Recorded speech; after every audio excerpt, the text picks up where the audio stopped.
season for hockey because it is SJHL playoff time. Creighton Furniture Bomber playoff hockey is on the air. Back to Sykes. Out for the Hornets. Rebound score! Flipper! The youngsters getting in on the act. The Bombers are back in the Final Four. Links the pass to Hunt. Spins, fires, scores! Hunt's on the power play.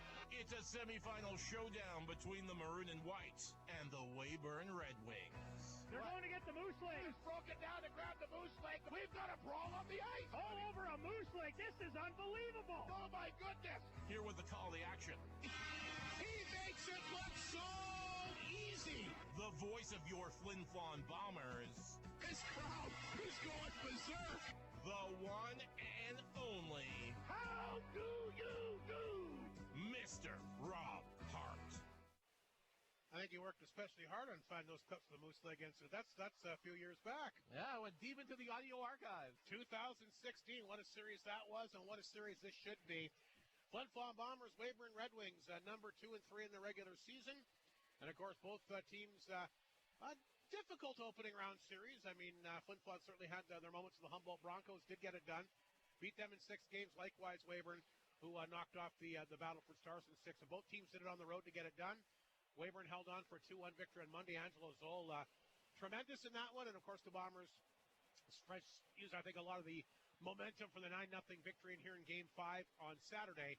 Went into Humboldt and blanked them 5-0 on Monday night. But both teams get some much-needed rest, Raphael, and this is a fun matchup for a lot of different reasons. Boy, I don't know if I could ever remember a matchup as close on paper as this one's going to be. Not just on paper in terms of stats, but in terms of styles. These are two teams who like to run and gun, like to play the 200-foot game. So it's going to be very interesting to see defensively if they're going to try and slow each other down, or it's just going to be fire wagon hockey up and down the ice. Well, they both got 2 dynamic goaltenders. Angelo Zoll, of course, like we mentioned, was a key in the victory against the Stars. And how about Matthew Keeper? Struggled a little bit in games 3 and 4 in Humboldt, Raphael, but boy, did he ever respond. Back-to-back, he got 3 shutouts in the opening round. I mean, that's in the playoffs. That's pretty darn good goaltending. Well, might as well give him the MVP and goaltender of the year with a performance like that.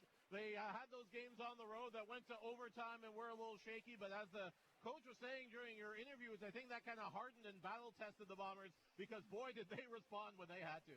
Yeah, 14.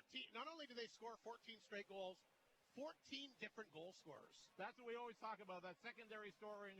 We know guys like Gruner and Ringer are going to get it done, but when you're getting Lees, when you're getting the guys on the 3rd and 4th lines, and you're getting all those opportunities, especially 9-0, 5-0, and all those different goal scorers, you want everybody to be hot and firing all cylinders. Then you can roll all those 4 lines. You can play around with the power play. Lots of opportunities when everybody's got the hot hand. And like I said, Raphael, this is an intriguing matchup for so many different reasons. I mean, we all know how special the Whitney Forum is here at playoff time, and the Bombers have not lost a lot of games here in the postseason, but the Weyburn Red Wings are a really good road team. They won 18 games in the road in the regular season. They won 3 of their 4 wins, came on the road in the playoffs. Flin Flon lost 4 games this rink in regulation all year, 2 of them to Weyburn. They're a great road team, actually a better road team than home team, although they're pretty good in their own building as well, but really intriguing. The Whitney Forum has been almost very, very difficult for teams to get the edge, but this Weyburn team kind of built for the road. That's an intriguing matchup to see if they can steal one of these first 2 games here at the Whitney Forum this weekend. Well, they had that issue with their rink, so they're kind of used to going on the road and being kind of a barnstorming team, but there's nothing like the Whitney Forum at playoff time, the lively boards, the zoo-like atmosphere. It is a magical place. We like to talk about it as a straight cathedral of hockey, but it truly is an intimidating place, and it gives the Bombers a little added oomph. And it looks like if they can get that going and having home ice in this series, it would behoove the Bombers. It's going to be interesting. The starts are always interesting, but the first 10 minutes tonight, to see how the crowd is. Weyburn, a lot of these players, they've been in the Whitney Forum, but they haven't been in the Whitney Forum playoff time. It could be an eye-opener for a lot of them. First 10 minutes tonight could be really, really exciting and interesting to see how Weyburn kind of weathers the storm. It's an experienced Bomber team. They've been to the finals. A lot of these guys have got these battle-tested nature about them.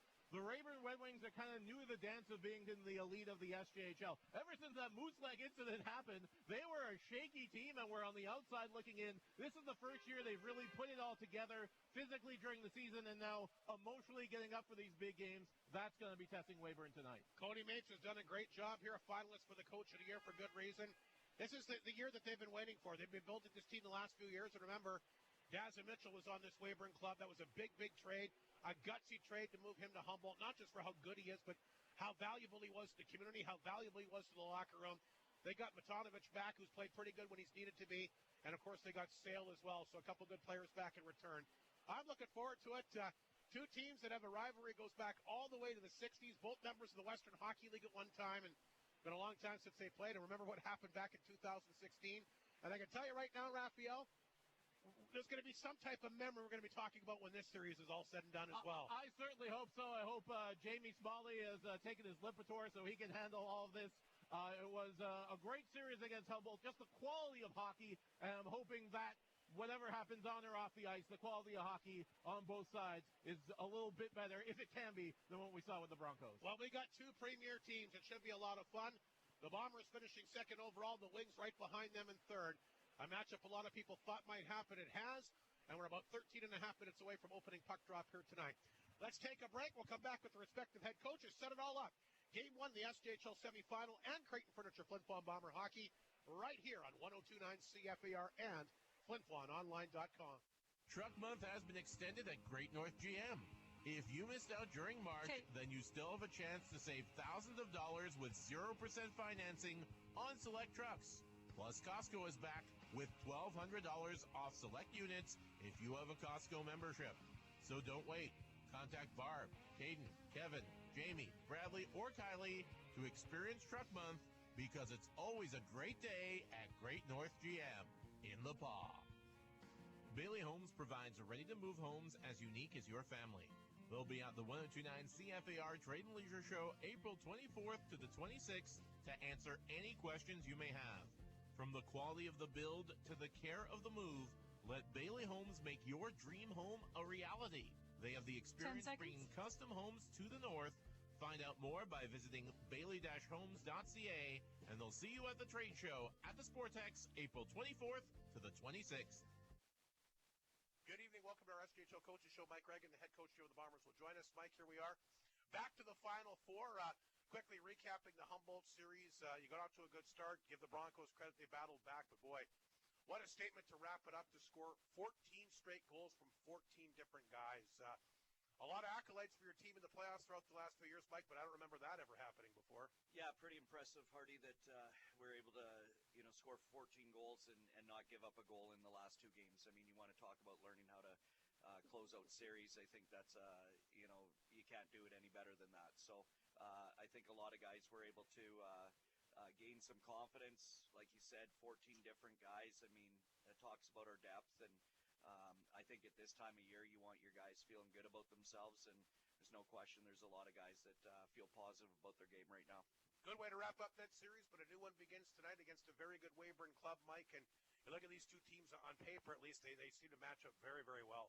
Yeah, I think that there's some similarities. They got a great goaltender. We got a good, great goaltender as well.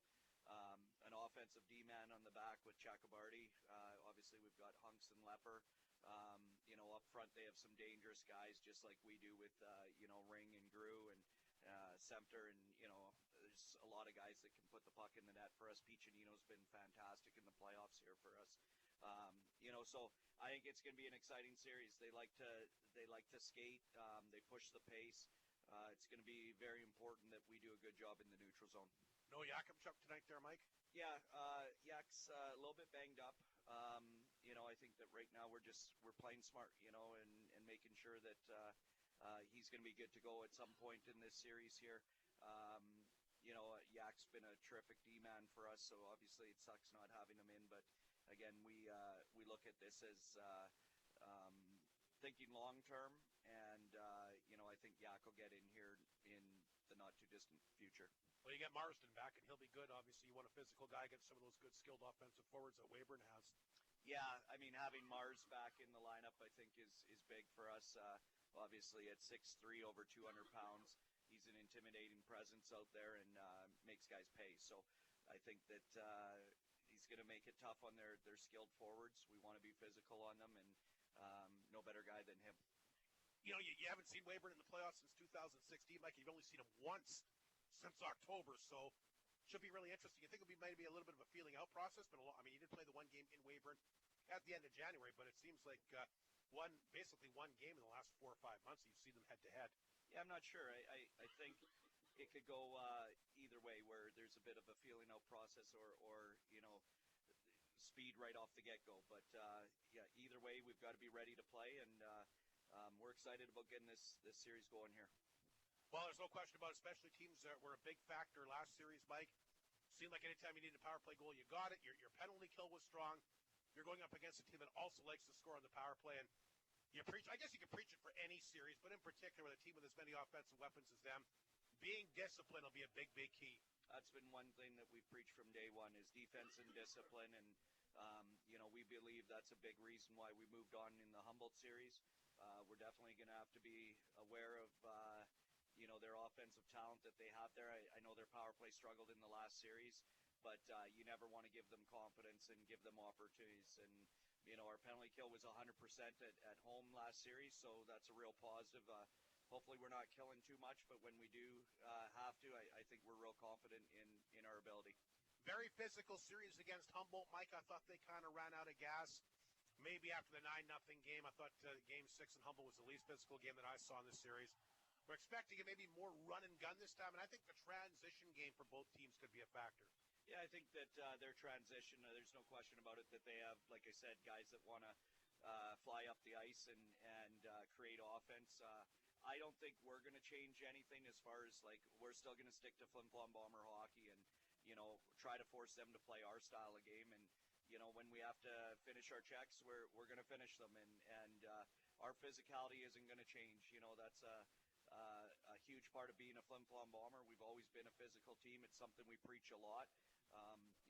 We live in a mining town that guys go, 300-400 feet underground, and we preach that to our guys about being men and being physical. So, I think that, like I said, it's not going to change the way we play or anything like that. And no offense to women, we got women going underground as well here. So, but like I said, it's kind of the staple of who Flin Flon Bomber is. Whitney Forum, a special place to play, Mike. I think there's obviously a lot of interest, even though 2016 was a long time ago. I think there's a lot of talk about the Moose Leg incident the last time they met the playoffs. Maybe it's some more interest for the game for the series against Weyburn. But for sure, the Whitney Forum, we saw it here in Game 5 last Saturday, and look how that turned out. Well, Brandon Switzer made a name for himself in the Bomber history books. Just being courageous to go down there and basically defend who the Flin Flon Bombers are, and obviously that generated quite a few hits on the whole YouTube and that sort of thing. So, there's still talk about it, which I think is great, and hopefully they don't try to do something similar like that. But we're looking forward to just having this rivalry heat up again. Always great, Mike, playoff time. Should be a great matchup between the Bombers and Wings. Good luck in game number 1 here at the Whitney Forum tonight. Thanks, Robert. Mike Reagan, the head coach GM of the Bombers, once again here on 102.9 CFAR and FlinFlonOnline.com. There's always delicious food items to try out at your local McDonald's at the Flin Flon Walmart location. Brand new to the menu include the cheesy jalapeno bacon quarter pounder, the smoky maple bacon breakfast sandwiches. How about something just in time with summer on the horizon? Tropical and watermelon lime fruit splashers and the peach passion smoothie. And how about another brand new menu item, the cinnamon swirl. Try one today, a buttery brioche roll swirled with cinnamon filling and topped with delicious cream cheese, brand new with the classic cinnamon taste. Your McDonald's location at Walmart, once again offering curbside pickup, so don't forget to download the app, collect McDonald's rewards for free food, sit and relax in the comfort of your own vehicle, and await your order. McDonald's, wishing the Flin Flon Bombers all the best through this year's playoff run. SJHL Coaches Show continues. Cody Mapes, the head man of the Weyburn Red Wings, will join us here tonight. And Cody, what a year it's been for your club. The last time I talked to you, you came into Flin Flon back in October. You swept both games here. I know people can say the Bomber lineup wasn't set.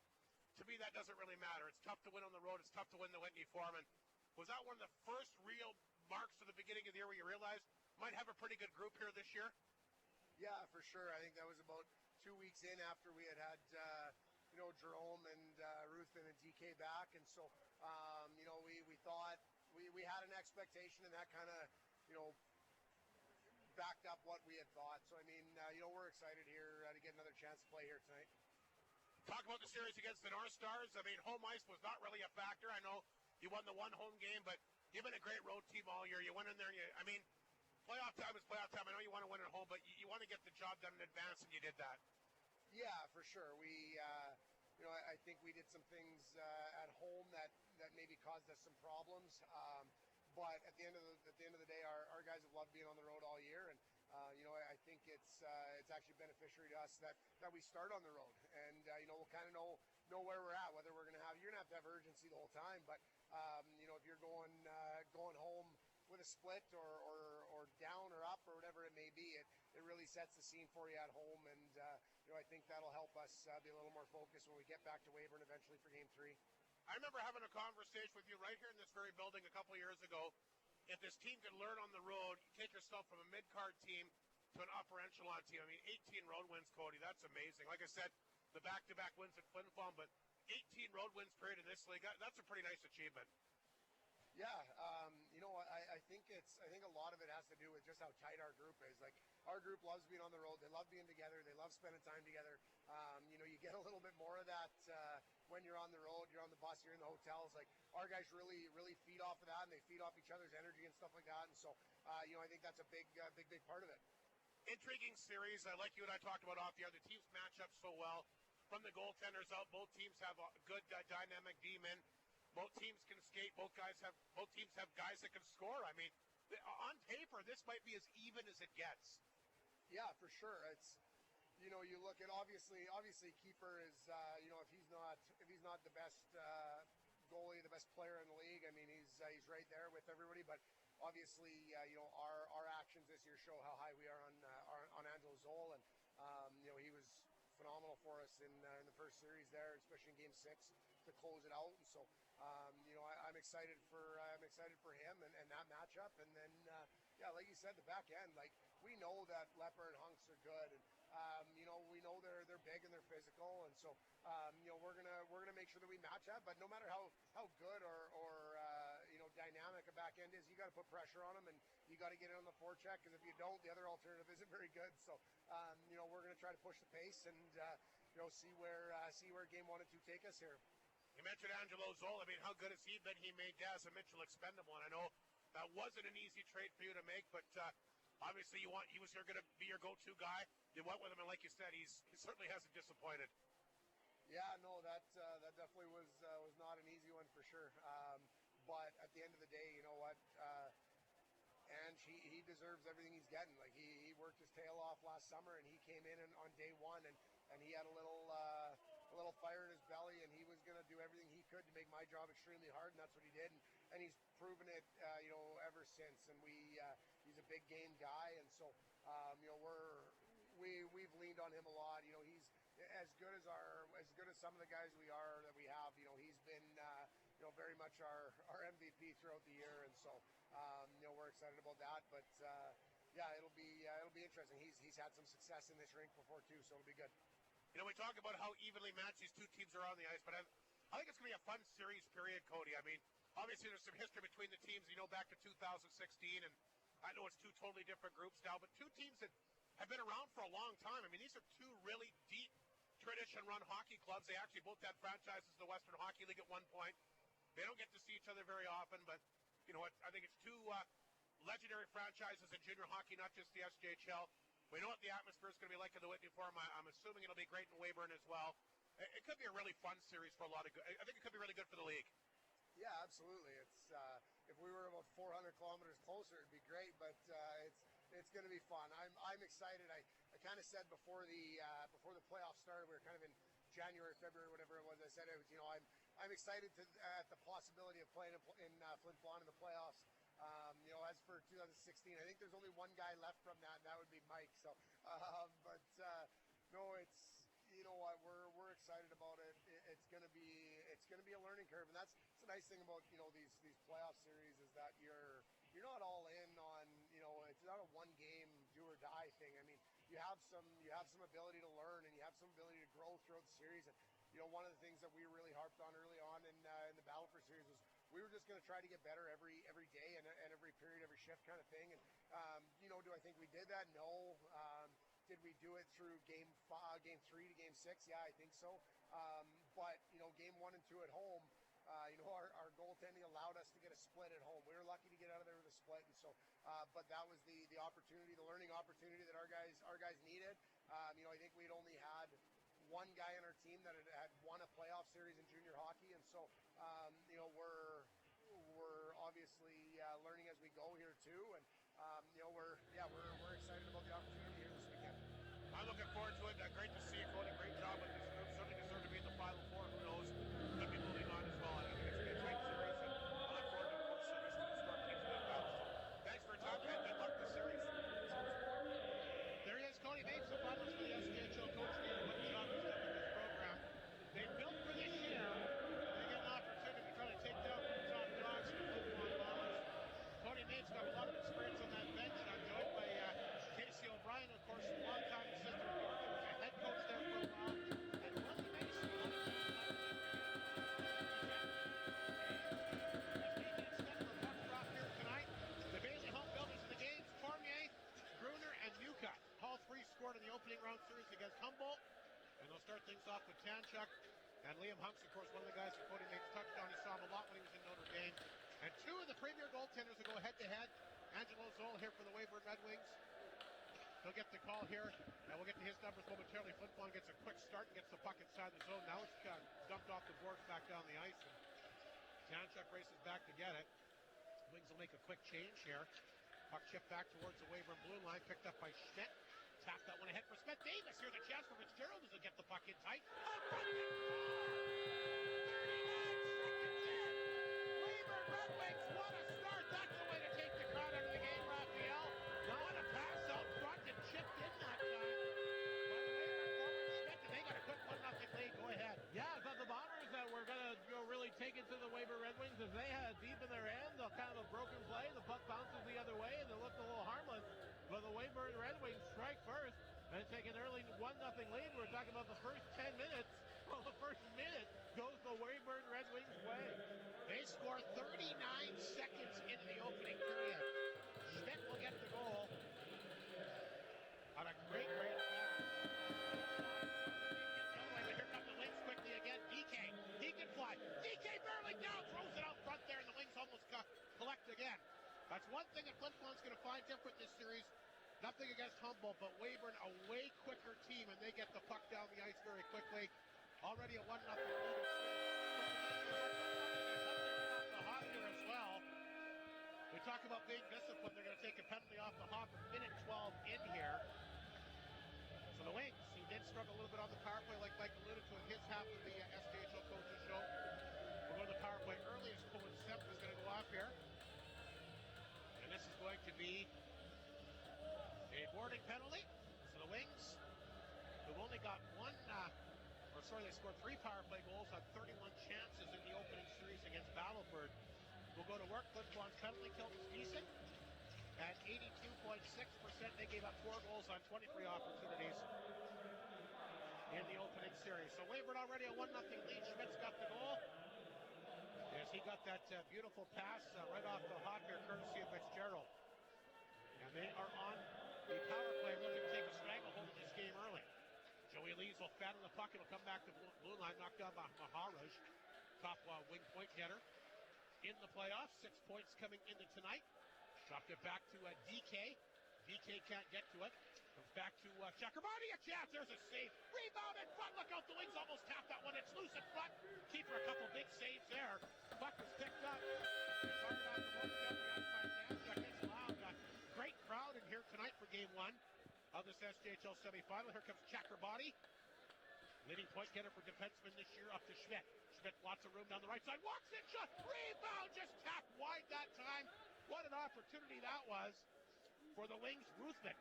Looks like the Bombers are just stunned here. It's what happened in They've the been past caught. minute. Weyburn's come out with an incredible start.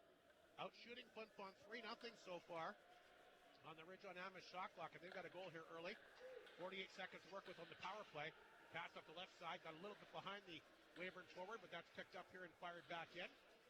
Chipped in back of the net that time by Ruthven. One of the many dangerous Weyburn forwards. Puck laying back of the Bomber net. Off the glass. Down the ice it goes. And makes it pass to Carmen.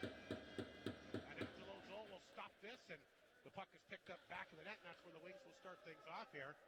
Reed Arbery back. 21 seconds remaining in the Weyburn power play. They'll take their time to kind of move it up the ice. Here's the quick pass. Picked up by LeGrandeur. Chance for Ruthven. Cutting it. Ruthven shoots. Save made. A good one. Puck popped over top of it. I think he was shocked how much room he had there. He didn't really accelerate with the speed at the beginning. Then he went in and got a good chance. But boy, the Bomber D has been caught. They will kill this penalty, but not without a lot of good Weyburn chances. A 1-0 lead, and they came close a couple times to making it 2. Bombers back on their heels to start this game. LeGrandeur can't knock it down. LeBeau, he gets a second chance, and there goes the pass up the left side. That's picked up here and fired inside the zone by Romelaire. And Flin will get it back. Skating up the ice. Here's a nice pass up the right side. Picked up here by Landon Alexander. He'll bring the puck in, score 2 goals in the opening series against Humboldt. Lost the handle. The puck will come out front. Wings will get it out. Wyatt Stinton cuts that off. Good to see him back in the uniform tonight as he was knocked out midway through that Humboldt series, but he's back in uniform tonight. The young 17-year-old right from Flin Flon. Wings control the puck. Back to center. Fitzgerald will set up the opening goal. He'll jump that one in off the glass. Keeper grabs it. He'll hang on and gets rid of it right away to Lepper. Lepper had to be careful. Smith Davis on top of him. Bombers will move the puck up the ice. Here comes Mounier. Here's a nice pass to Ringer. Ringer cutting across the line. 12 points to lead all point getters so far in the playoffs. Dropped it off along the boards. There's a chance. Knocked down in front. I don't know if it made it through the Zoll or not. Wings clear it back. Chacker body will dump it across the Bomber line. Intercepted by Lepper. Headman's at the Semp. Semp to center. Will rip it back inside Weyburn territory. Grabbed here by Piccinino, but can't hang on. Sale took it from him. Bombers come back to get it at center ice. That's Holmes. Gets away from his guy. Nash Holmes, a nice pass to Ringer. Inside the Weyburn zone. Dropped it back. A chance. Semp's shot got blocked. Nice job of the Wings there. They'll pick up the puck again and start to skate with it. They'll get the puck to center. Across the Bomber line. Here comes DK. Lost the handle. Flin Flon turned it over. Sales got it back. Throws it out front. He had a wide open forward. Puck comes back to blue line. Boy, the Wings coming close. They look impressive here in the early going. And fast. They're just flying out there. Here's Gruner taking the pass at center. First one got knocked. Gets it back. A chance. Ripped out over top of the net. Flin Flon does have one shot on net here. Cormier. That one got knocked down. Comes back out front. Picked up here. Wings can't clear. Flin Flon holds it in. Trapped here by Duca. Blue line for Hunt. A chance off a stick over the glass and out of play. What a start by the Wings. Out shooting the Bombers early 5-1. On the ridge on the shot clock, Raphael. And they've got a goal 39 seconds in. Schmidt set up beautifully by Fitzgerald. Yeah, I was talking about the speed is very impressive of these Red Wings, and they're doing these big home run passes, and they're all kind of hitting ample opportunity and lots of chances. Matthew Keeper, usually he's not that busy in the first period. He has been keeping the Bombers. This one just 1-0. Schmidt second in the playoffs, by the way. Weyburn in front 1-0. Have had several good chances since then. The Bombers, he really been caught flat-footed. That'll get away from Hunkster because Mahara's jumping down on him. Not a guy you want to dump the puck off to, as he's one of the quickest skaters in the league. Puck comes to blue line. Knocked down, fired wide that time by the D-man Oxelgren. Wings work it free along the boards. We got Tanchuk hauled his guy down. Mahara's just got the puck. Slides it out front, and it gets away just under the reach that time of Benson. And down the ice it goes. Cormier will race after the Weyburn D-man LeBeau. Cormier trying to get in there. Take it to the ice. Bomber fans want a penalty. Every time a Bomber gets stick, they're always looking for one. Mounier out front. There's a chance. Cormier in the ice net. And Zoll tested for the first time tonight, Raphael. Great save, but even better rebound control. Yeah, that was the first real save that he had to make, as the Bombers have been putting it into the Weyburn end, getting their opportunities here. But boy, the Bombers just need to kind of settle themselves down here. It's just kind of been a big mist in the fog that they've been in for the first minute, as Weyburn has grabbed the attention and grabbed the control of this one. 13:40 to go, opening period. Wings all over the Bombers. Out shooting them 5-2 and a goal here by Schmidt. His second of the playoffs, and a beautiful feed from the corner from Fitzgerald. And we're going to face up inside the wing zone to the right of the goaltender, Angelo Zoll. Lees out there along with Arbery as well as Sykes. And you got Mounier, who lost 3 teeth in practice yesterday. He's back out there with a full face shield. He'll take the back end here with Kyle Marsden back in uniform tonight. Mounier knocked it down at the Bomber blue line. Played that one off the glass back inside the Weyburn zone.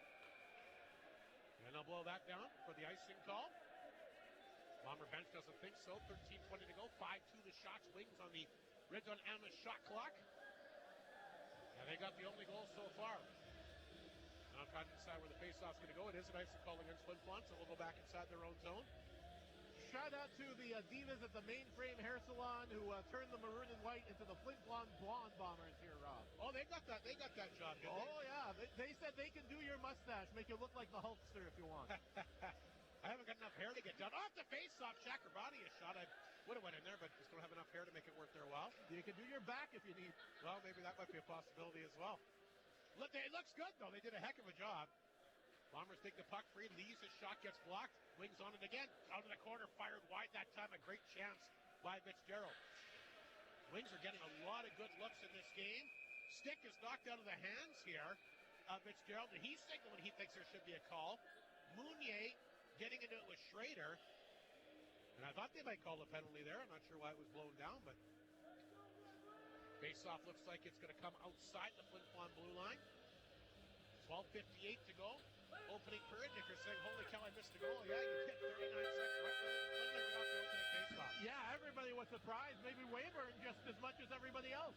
And they had a lot of good looks since then. DK will take the face-off here against Wyatt Stinton outside the Bomber blue line. Puck will roll back to the Weyburn blue line.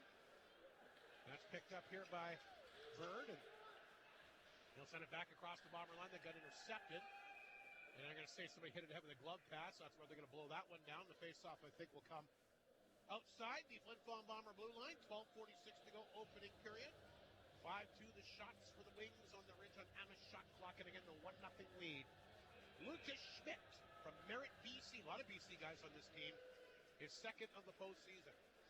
Off the face-off, Leper's got it. Over to Alexander. He got hammered. Good body check along the boards that time. And he's going to get a penalty for that. I don't know about that call, Raphael. Looked like the puck was there.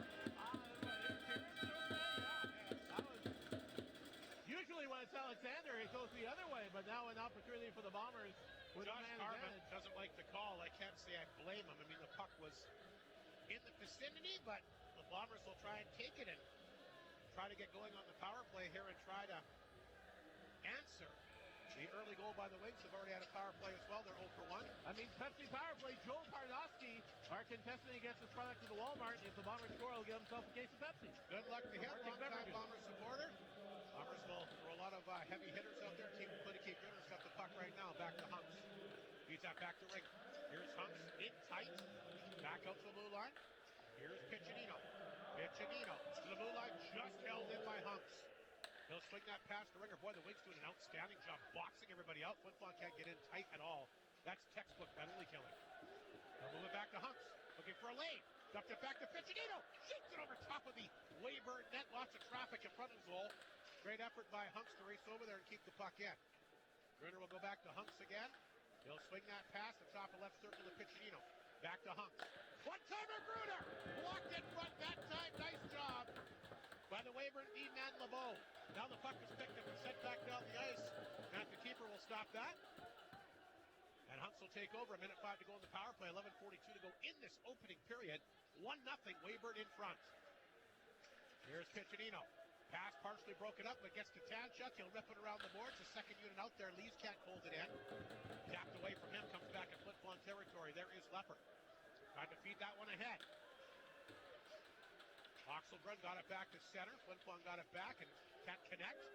Taken away by Betson, the Weyburn captain. Ripped down the ice. Keeper will make the save, and Tanchuk will take over back in his own net. 35 seconds to go in the power play. Here comes the pass to Cohen Semp. Across the Weyburn line. Semp will carry it in. Gets a good chance off the right shoulder that time as well. The puck will hit the boards and come down. Back in Flin Flon territory. There's Lepper. Off the boards to Cormier. Dropped it back to Lepper. 16 seconds in the power play. Feeds it to Tanchuk at center. He'll drift it inside the Weyburn zone. Lees will barrel after it. Got his first of the postseason in that 5-0 victory against the Broncos. In the elimination game on Monday. Lepper gets it to the blue line. Feeds it back to Tanchuk. Power play about to expire. Lepper's quick chance to save it. Good one by Zwoll. Lees almost connected again. Back to 5 aside. Wings have the puck at center. Legrandeur across the line. What a chance for Joey Lees to tie the game, Raphael. Right off the iron as the Bombers had a chance to tie things up here. A good power play, good opportunities, but weren't able to bury. Bombers will dump it back in deep. That's picked up back of the goal here by Chakrabarty. He'll bring it out. Chakrabarty, nice pass up to center ice. Wings will go to work. They'll jump in. A chance in front for Benson. He scores! Benson the captain gets the rebound right off the boards. He walks in and fires it home. And look out, Raphael. 2-0 Wings. Midway point of the opening period. What a start for them. Yeah, you always get the momentum when you kill a power play, and that's exactly what the Weyburn Red Wings did. Bombers did get opportunity with the man advantage, and Weyburn just came back the other way and buried. Were able to finish as Weyburn's been a problem for them in years past. Being able to finish, they play hard, they play tough, just having the people being able to score, but they have got the hot hand here tonight. Benson had 3 goals in the opening series against Battleford. He's got 4 now in the playoffs as he scores. It's a 2-0 Weyburn lead. Funny how it works. Flip on a goal post the one way, and the Wings come right back, literally like Raphael mentioned, with the momentum after the penalty kill, able to get a goal. They'll throw that puck in the front of the Bomber net. Boy, Weyburn looking good here tonight. What a team that Cody Mates has assembled here for this team that has a really outstanding amount of firepower. There's a chance on net. That one stopped by keeper. Rebound picked up by Stitton. They'll get it back to center. Dumped inside the Weyburn zone that time by Morrison, the big D-man. He's leading the charge. Everybody else was changing. And he's a big body, creating a little bit of havoc here. Wings get the puck free, and they'll flip the puck back to center. Mounier had that go off his glove. Poked away by Schmidt. And grabbed here by Sepp. He'll quickly get it back to Piccinino. Here's Cohen Sepp. Cohen Sepp. Puck went too long, stripped away, and the Wings get it back. There's Fitzgerald. Knocked to the ice. Gets back up. Tried to flip it ahead. Bird will knock it down here for the Wings. Piccinino on top of him. Bird carries it to center, dumps it inside the Flin Flon zone. Puck will roll back in the Bomber net. Tanchip tied up. Hunks is there. Try to push that one ahead. Sales got it pinned up against the boards back in the Flin Flon net. We're down to 8:44 remaining here in the opening period. Puck comes free. Cohen Semp might be out of gas here. He'll get that ahead to Piccinino. Semp falls down, picks it up. He'll flip the puck back across the Weyburn line. And that's knocked down here by Schrader. Wings will dump it in. Liam Hunks back to get it. Had to be careful. DK on him. Hunks will carry it to center. Off the left side to Cormier. Dump that one back in deep. Schrader there around the boards. Puck is bouncing in Weyburn territory. Buca trying to get a beeline on it. He'll pick it up in the corner. He's pinned up there. Puck squirts free. Wings get it back to center. Chakrabarty over to DK. DK now in full flight down the left wing across the Bomber line. Here comes DK quickly across the line and tried to throw that back out front. And that got knocked down. Boy, the Bombers having some trouble with the Wings' speed here, I think, in this opening period. They'll bring it back up the ice. That's Holmes getting that one to Muka. He'll fire it in. Chakrabarty is there. Waited ahead, but Gruner knocked it down the blue line. He'll hold it in. Flin Flon needing a goal. They're down a pair here early. 7:40 to go. What a quick opening period it's been. Wings get 3 skaters away. Here's the pass to center to Edwards, and he'll check that one in. As the Whitney Ford Parade will try to get behind their team here tonight. We're down a pair of goals here early. And you can see the step slow. Weyburn was the quicker team for sure. It was Baharush trying to tie up Barberry. He got rid of it. Puck comes back away from the line. They'll pick it up and fire it back in the Flin Flon zone. An icing call against the Wings. And I'm wondering if we're going to get our immediate timeout. I think we are. We'll take a break. Just 3 shots for Flin Flon in this opening period. Down a pair of goals. It's 2-0 Wings here on 102.9 CFAR and FlinFlonOnline.com. Becoming a nurse can be closer than you think. University College of the North offers nursing programs across northern Manitoba. In just 2 years, you could be a licensed practical nurse with our hands-on program in Thompson, Swan River, or Flin Flon. Or if you're ready to dive deeper, our 4-year degree program in Thompson or the PA can set you on the path to becoming a registered nurse. Become the nurse your community needs. Apply now for September 2025. Visit our website, ucn.ca. UCN. Here you can. Ayugay tutanao, University College of North, sa tinutigis kinamagay nao, ay kantopa dinao, ucn.ca, ucn hagutaga, tagi-Hispano. Chicken Chef is excited for the Bombers to be continuing their playoff run. Due to maintenance, Chicken Chef will be closed until this Tuesday. They apologize for any inconvenience. Chicken Chef will return with all your signature favorites, daily specials, and gourmet poutine. Chicken Chef is cheering on the Bombers and will be back open serving our community on Tuesday, where once again, it always feels like home. Big face-off in the Wing zone as Lees, who hit a goalpost earlier, will line up for the face-off here. against Moldy. Wings win the draw. They get it back to center. They'll fire it on target. Keeper will stop that. Shots are 8-3 on the Ridge on Amherst shot clock for Weyburn. And really, it's 2-0 Weyburn. It could be 4 or 5-0 really. There's a nice pass to Arbery. He's across the Weyburn line. Down the right side. That'll hit stick over top of the net. These can't knock it down. Wings get it back to center. That's Ruthven on top of it. Knocked away from him. And he'll throw a bit of a bumper on Arbery. Lees comes back, gets it, flips that puck back to Hunks. Hunks lifted it off the boards. Bird there to intercept. Puck stays in. Flin Flon holds it in. Chance for Seitz. Seitz a backhander. Deflected wide by Arbery. Maharaj in the corner. He'll play that one ahead, but he can't get it out. Liam Hunks knocked it down. Back out front. There's a chance by Tanchuk. Zoll stopped that. Rebound fired off the boards. Tanchuk will hold it in. In the corner. Back to Lees. Tried to come out front, and Zoll will snare that at the side of the Weyburn net. And he'll hang on with 6:25 remaining in this opening period. Raphael, the Whitney form. I don't know if they're in shock, but they're pretty darn quiet. Yeah, the Weyburn Red Wings have really quieted down the Whitney Forum faithful here with just their quickness and their explosiveness. Those big home run passes are clicking. They're getting physical in there. The Bombers trying to settle things down here with the puck deep in the Weyburn end. I think Flin Flon has to get the next goal. Would help. I don't think they want to go down 3-0 in this game. Chakrabarty off the faceoff for the Wings. He'll bank it off the boards and get it back to center. Cut off by Marsden. He'll throw it right back in. Flin Flon was offside. You will have to get outside the zone. And Wings are going to work once again. As Chakrabarty, you'll see a lot of him in this series. Plays that puck back to Fitzgerald. Fitzgerald, the big assist earlier tonight, will throw that one in. There's Mounier for Flin Flon back in his own net. Throws into the far corner. Alexander shifted along the boards to Marsden. Marsden trying to pin it up there as a couple of Wings are on top of him, including Smith Davis. The puck comes right back out front, knocked down by Chakrabarty. Rolled off his stick, but he'll keep it in. Flin Flon, just not crisp at all this opening period. Fitzgerald lost the handle back of the net. Puck is laying there. We got Ewan knocked down. Puck comes back out front, and quickly Alexander will get it to center. That one knocked down by Chakrabarty. He'll throw it back in, and Schrader will pick it up. Schrader's got it, a bounce pass, but knocked down nicely that time by Luke Lepper. Flin Flon's got something going here. There's a chance for Ryder Nuka.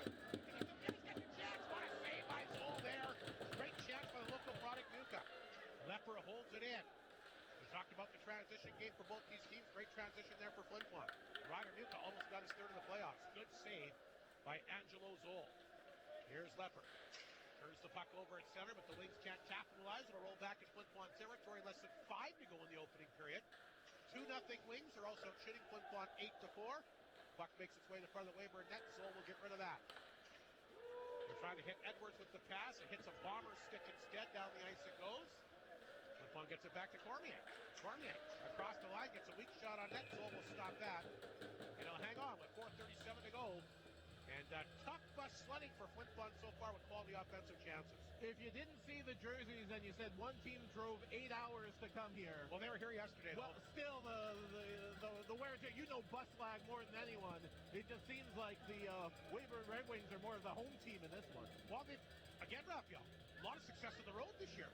18 wins in the regular season. They won 3 games. They love playing on the road. Yeah, the Bombers with rink rest. It's like the first game off the Christmas break or something. I think a lot of teams get intimidated and kind of get caught up in all the atmosphere. Weyburn's all about business, and full marks to how good they've looked here tonight. Bombers captain, the goal here would be big for them in the final 4 minutes. They do have a goal post, but you got to put the puck in. Things have the puck. There's the pass. Maharaj, but that got cut off. Ringer will get it at center. He's back across the Weyburn line. Ringer will bring it in, looking for a little bit of room. Pass out front. Pitcher got a stick on him, but he couldn't knock it down cleanly. Puck grabbed instead here by the Wings. They'll throw it back to their own net. Now they'll swing the pass ahead. They get the transition game going. Maharaj down the wing. Tapped away from him, but he kept it in. Took Hunks down.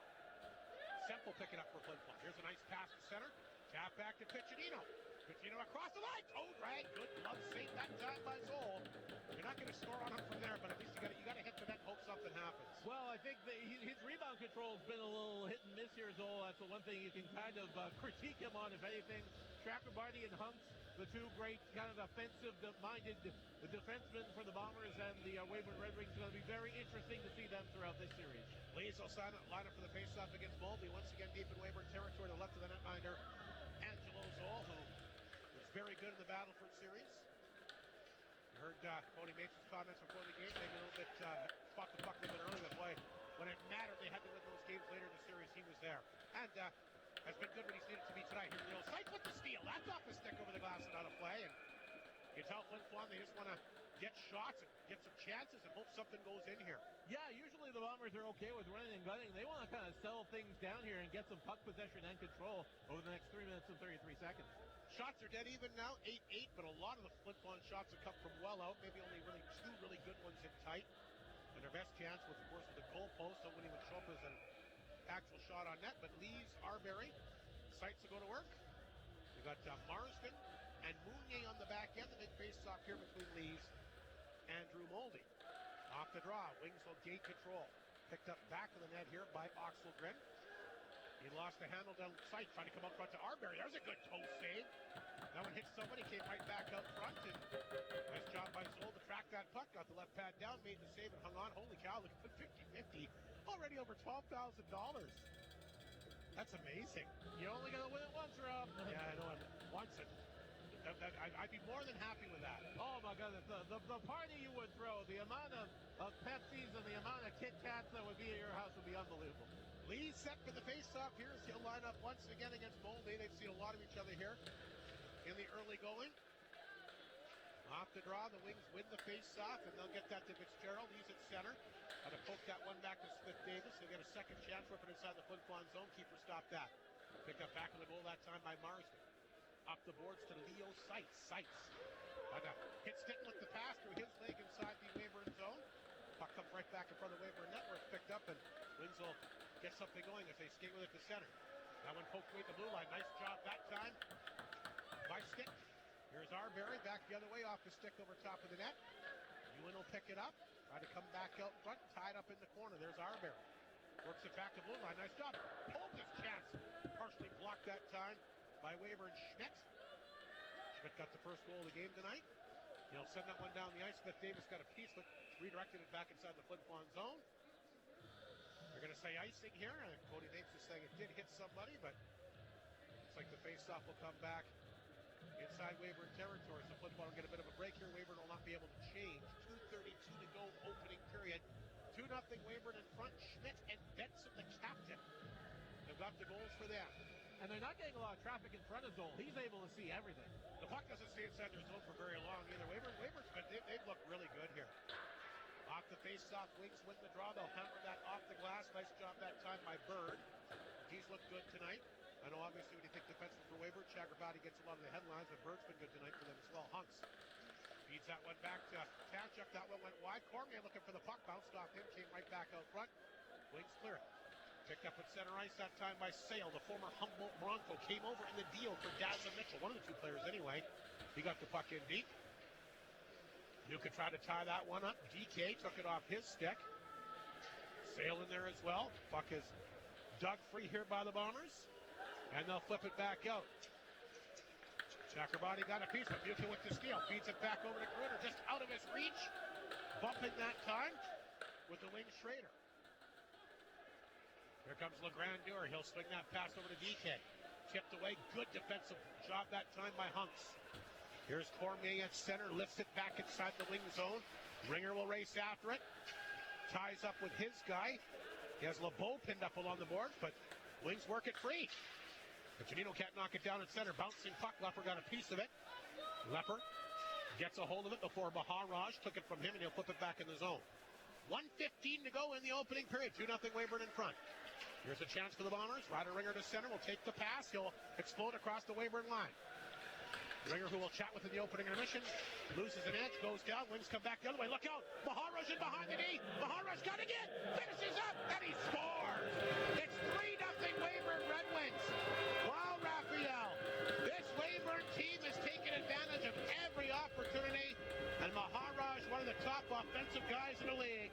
A beautiful deke to beat Matthew Keeper, and Weyburn, what an opening period here tonight. You saw Ringer on the other end. He got frustrated because he couldn't close and kind of slapped his stick spin to the boards rather than get back, and then Maraj just went out there like a cannon, and he's got some nifty hands, a little dipsy-doodle move, that fool keeper, and a stunning series of events here in the first period for the Weyburn Red Wings. I'm going to throw something at you here in the intermission and get your take on it. That's going to come at the 19:03 mark. That's the second of the playoff Maharaj. Are you thinking putting in Kenny? Is that what you're thinking? No. Something I'm going to throw something higher from last time. A similar situation is building in last year's playoffs. Wings go to work again. They might get one more here. They're throwing it towards the front of the net. That's swatted away by keeper. When the Wings blows the edge, goes down hard. Flin Flon really needs to regroup inside the locker room. Mounier will move that ahead to you, and he'll tap it off the boards back in the wing zone. That'll be nicely called against Flin Flon. And looks like Carmen's kind of shaking up there and behind the play. 25.4 seconds to go. 9 shots for the Wings in the opening period. They score 3 times. Even strength goals, too. They had problems with the power play there against the Battle first, but 5-on-5. Mercy. And had some good looks on their one power play chance here in the opening period. Oh, yeah. Keeper had to make 3 or 4 saves to keep it competitive. DK will take the face-off against Stitton deep inside the Flin Flon zone. 3-0 Weyburn in front. What a beautiful goal by Maharaj just moments ago, and he scored a lot of big goals in his career. Likes to play the Bombers. Puck will get bounced back to center. Chakrabarty for the Wings has got it. Throws it back across the line. And I'm not sure why that play was blown down. I guess it must have been offside. 7.6 seconds remaining.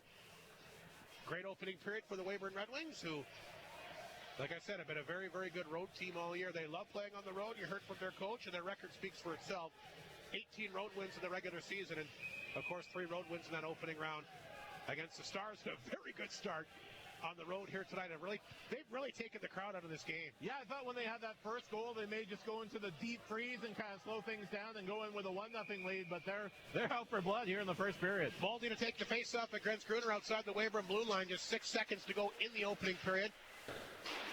Gruner will rip that one in wide. There's Tanchuk along the boards, trying to keep the puck in, and that's going to do it for the opening period for Flin Flon, who definitely have their work cut out for them, down 3 goals against a very good team and a goalie that, quite frankly, could be tough to get 3 pucks by here tonight. Anyway, we'll take a break. We'll regroup ourselves. We'll come back with the opening intermission for the co-op here tonight. And, of course, the lots of stuff, including our Creighton Pizza player profile. We're joined by Ryder Ringer. 12 points for him in the opening series against Humboldt. We'll chat about that. Take a look at the goals. And McDonald's out-of-town scoreboard. Lots of fun stuff still to come from the Forum tonight. But, boy, what a period for Weyburn. Full marks for a 3-0 lead here on 102.9 CFAR and FlinFlonOnline.com.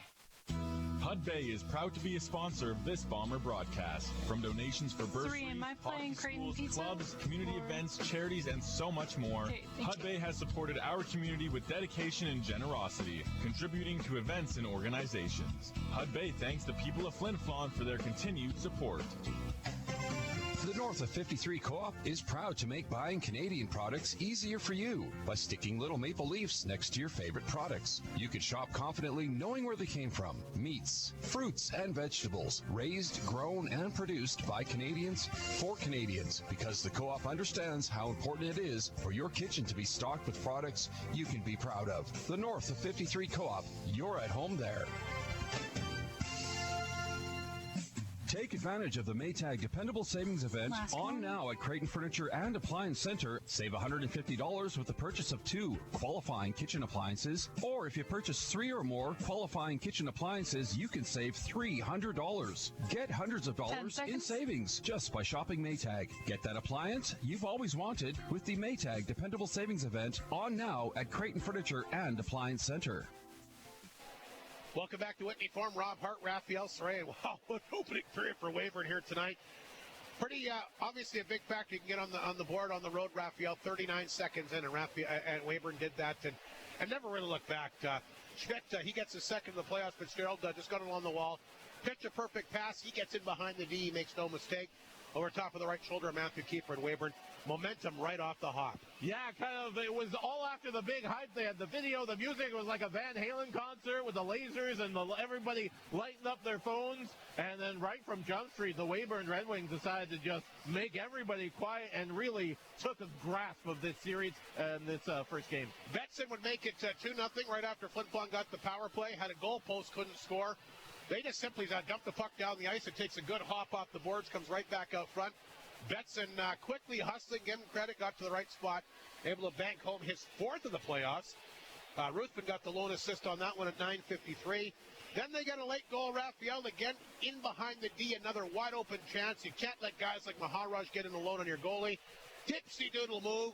Second of the playoffs. LeBeau, the D-man, the assist at 19:03. So not only the Wings start the period well, they end the period well, and the Bombers definitely have dug a hole down 3 goals after 1 period tonight. Yeah, Gruner had a good chance where it just went over his stick from a Zoll rebound, but it's the turnovers in their own end, keeper not being his best, and Weyburn just flying out there, just blowing by the Flin Flon Bombers, which is something difficult to do. And it's going to be very interesting to see if to be a fly on the wall of what's being discussed in the dressing room right now with the Bombers. But I don't know, do you try and run and go with it and try to slow things down? You know, maybe Kenny Marquardt, you bring him in there just to give him a jolt. Lots of decisions that the coach has to make. 9-8 the shots for Weyburn on a Ridge on Amos shot clock. Both teams 0 for 1 in the power play. And the one thing I wanted to mention to you, Raphael, does this have a feeling like Game 1 in the finals against the Mustangs last year? It was kind of, there was just so much enthusiasm for the Bombers last year. They had everything. They had, we're ready to go. The national rankings and everything, and Melford just put a wet blanket on everything. Does this kind of have the feeling of that? I think Weyburn's kind of a different team. They're kind of faster. I think if anybody was going to stop the Bombers, it was going to be Melford. There is kind of that vibe as there was that big energy and that big letdown. That's kind of similar, but we'll see how the Bombers can respond. Yeah, they did. Well, we talked about the next goal. They really need it now, and it'll be interesting, like you say, to see what adjustments Flin Flon does make after the opening period tonight. So far in the playoffs, when the Weyburn Red Wings lead after 1 period of play, they are 2-1.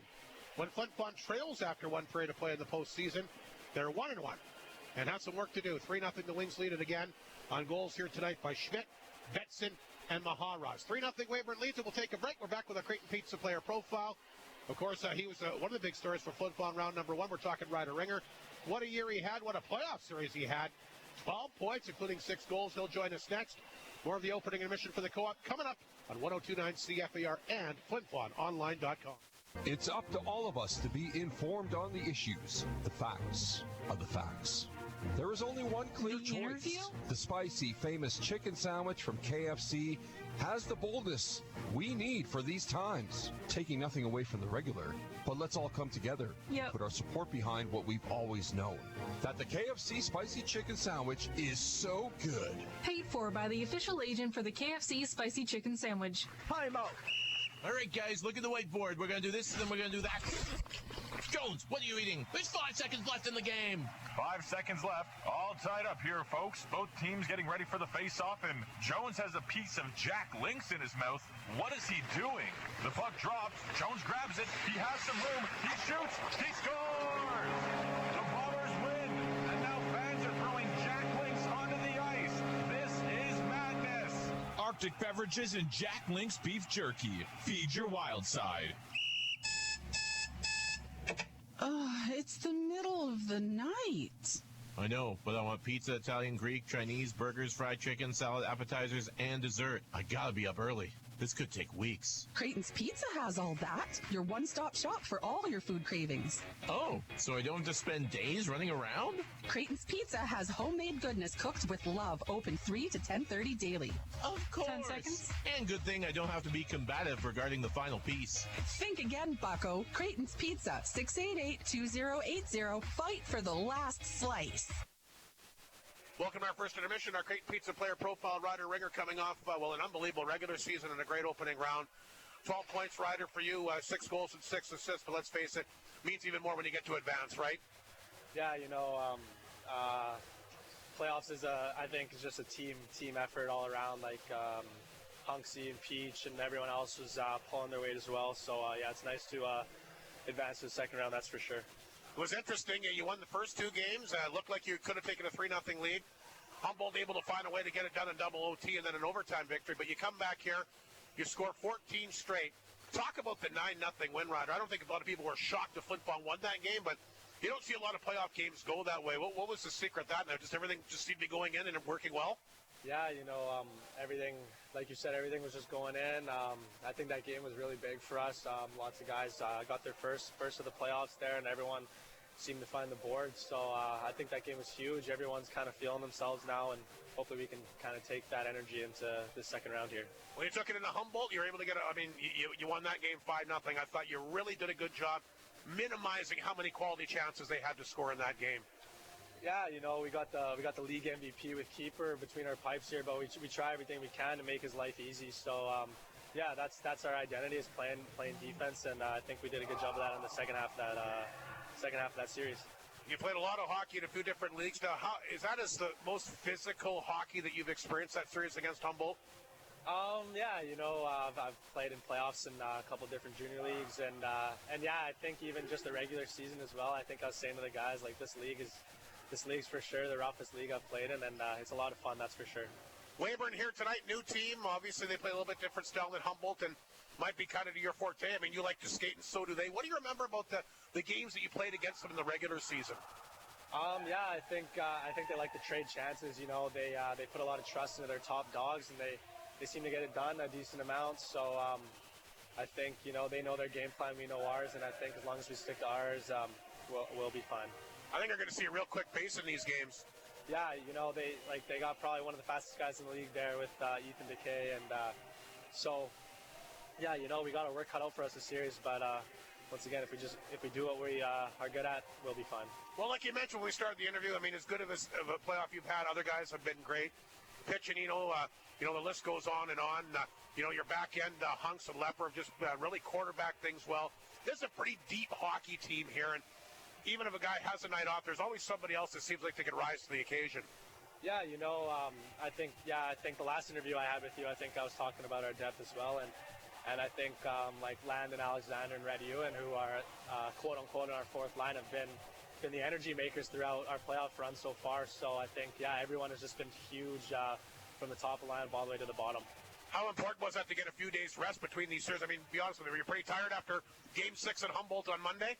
Yeah, we knew the circumstance of the game if we were to lose that play on Wednesday night here, and that was just the last thing we wanted to do.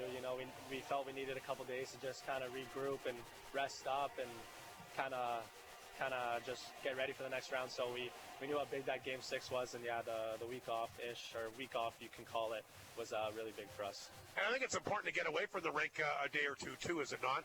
Yeah, for sure. Playoffs, it just seems like it's go, go, go once it starts. So once you advance from a round, and if you are fortunate enough to do it fast enough, and you definitely don't take those days off for granted, that's for sure. You got a real good sense of what the Whitney Forum crowds were like. Talk about, again, we go back to that 9-0 victory in Game 5 last Saturday. Wow, what an ovation for. Do you have goosebumps? What's it like for your rider to come out and just have the building going cuckoo like that?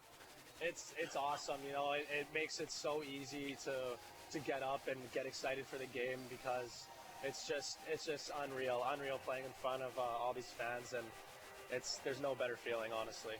Not very hard to get motivated, is it? No, not at all. And if you're not feeling motivated, it takes about 1 second here in the crowd and you're good to go. Well, we're looking forward to, of course, this series against Weyburn. The one thing your team did a very good job too.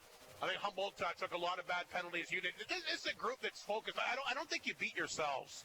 Yeah, that's something that Rags has been harping on us since day one, is our discipline and our buy-in, and I think that's huge when it comes to the playoffs. I think games are won and lost with the special teams battle, that's for sure. So as long as we stay disciplined and stay out of the box, we'll be fine.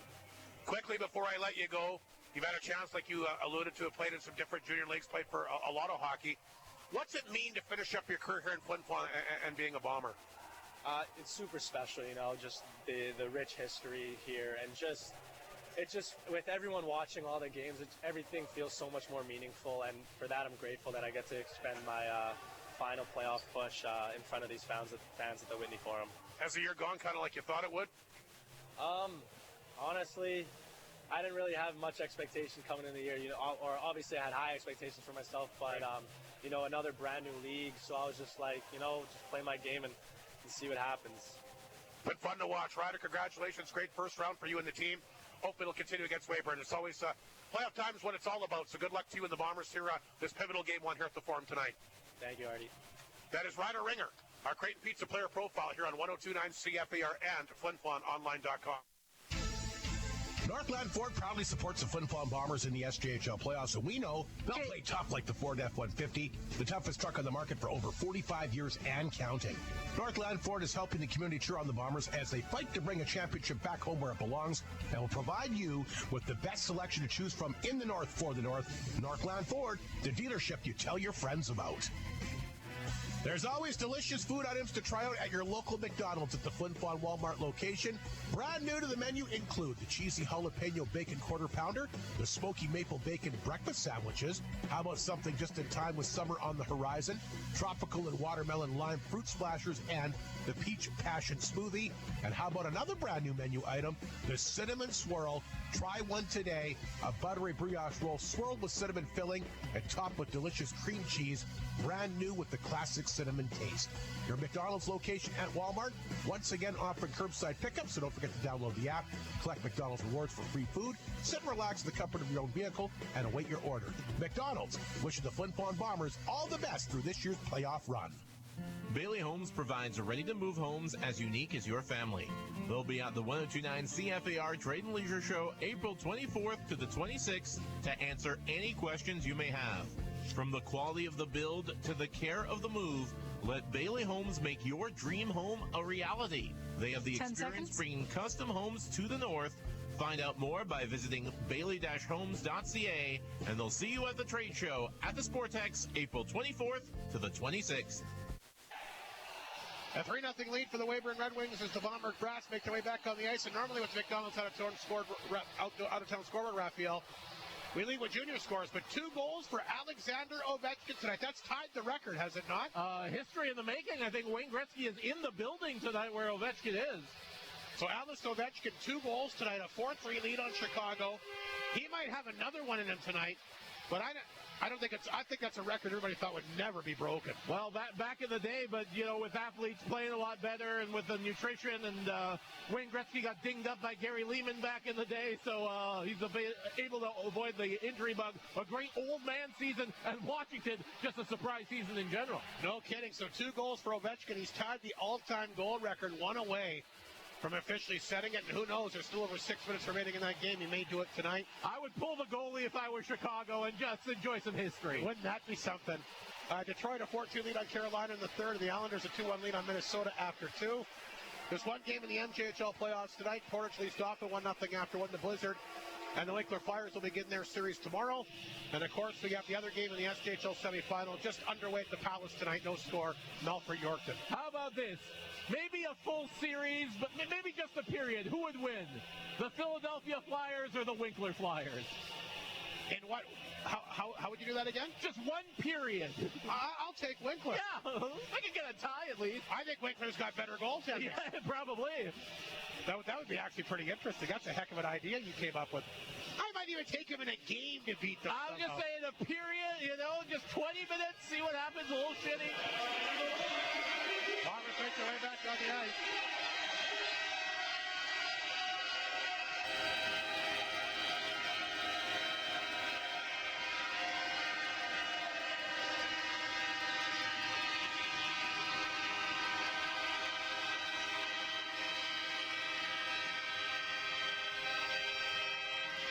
The Bombers have made their way out there. Weyburn, what a great opening period. If you're just joining us, 3-0 they lead it. They scored 39 seconds in. Schmidt got his second. Then they get a couple more goals. Betson, the captain, and a late goal by Maharaj with less than a minute remaining in the period. And they found a good... Talk about this time. Talk about backbreakers. 39 seconds in, then the last minute. That drives coaches crazy when you give up goals at those 2 junctures of a hockey game. Yeah, got to expect the Bombers to be coming out flying here in the opening 5 minutes of period number 2. We'll see what happens here. They'll start things off with Gruner, Muka, and Cormier. Of course, that's the same group that started the game tonight. Ruthven, Maharaj, and Betson. 2 of the top players of the Weyburn, or 2 of the 3 top players of the Weyburn top line have scored here tonight. And we are on our way as Muka will dump that back inside the wing zone. That's picked up here by Bird. Bird moves it quickly to Ruthven. Ruthven back to center ice to Betson, the captain. He'll flip that one back in. Hunk's got it back for Flin Flon. Knows Weyburn well. Of course, played at Notre Dame. Played them many times in his career. Lost the handle there. Ruthven with the steal. Looking for someone to give it to. Now he throws it back to the net. Maharaj, who got that goal late in the period, will dump it back in the Bomber net. Hunk's there to get a piece of it. Moved it ahead. Here's Cormier. Back to center ice. Demuka got away from him and a roll back inside the wing zone. They'll tap it ahead. Puck picked up here by Betson. Betson forced back in his own zone. He'll drop it back that time. Picked up by Carmen, and he'll get rid of it. There's a chance up the right side. They're trying to swing that deep pass all the time, but Gerald able to get the puck free. Good work by him back in the Bomber net. Have to throw that one back out front. Intercepted here by Holmes, the young Bomber D-man, getting a chance to play in the absence of Pierce Yakimchuk tonight. Here's the pass to Cohen Semp at center. Lifted in on goal. Zola, a bit of a tricky bounce on him, but he's got it. Semp will make his way to the front of the net. He and Chakrabarty whack at each other. 18:45 to go second period. Shots again dead even at 9 apiece, Raphael. But out of that 9, I'd say 2 quality ones from Flin Flon. And we talked about how the adjustments that the Bombers have to make. Weyburn's got to play a little different too. I don't know if you really want to run and gun it up 3 goals. Hey, if it keeps working. I know. I think they may be a little more defensive-minded here. We'll see how it plays out. Lees to take the face-off against DK. Lees wins the draw. Puck is scooped back behind the Weyburn net. Picked up here by Leo Seitz. Made a good move there. Leo Seitz back of the net. Swings it back the blue line to Holmes. He gets rid of it quickly. Lepper, a quick chance, and he scores!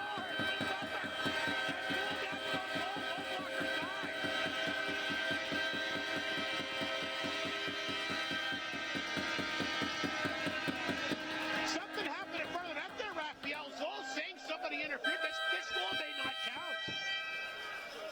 Something happened in front here, and Zoll went to the referee. I don't think this is going to count this goal. I think there was some type of interference on front, or did it go through the side of the net, maybe? It did go through the side. So no goal there for Flin Flon, no argument from them. So the puck went through the side, which means there must be a hole in that net, and that could be a bit of a concern here. Well, the goal judge is coming out to inspect it, looks like. Yeah, they got the goal judge back there. We'll see what he's up to.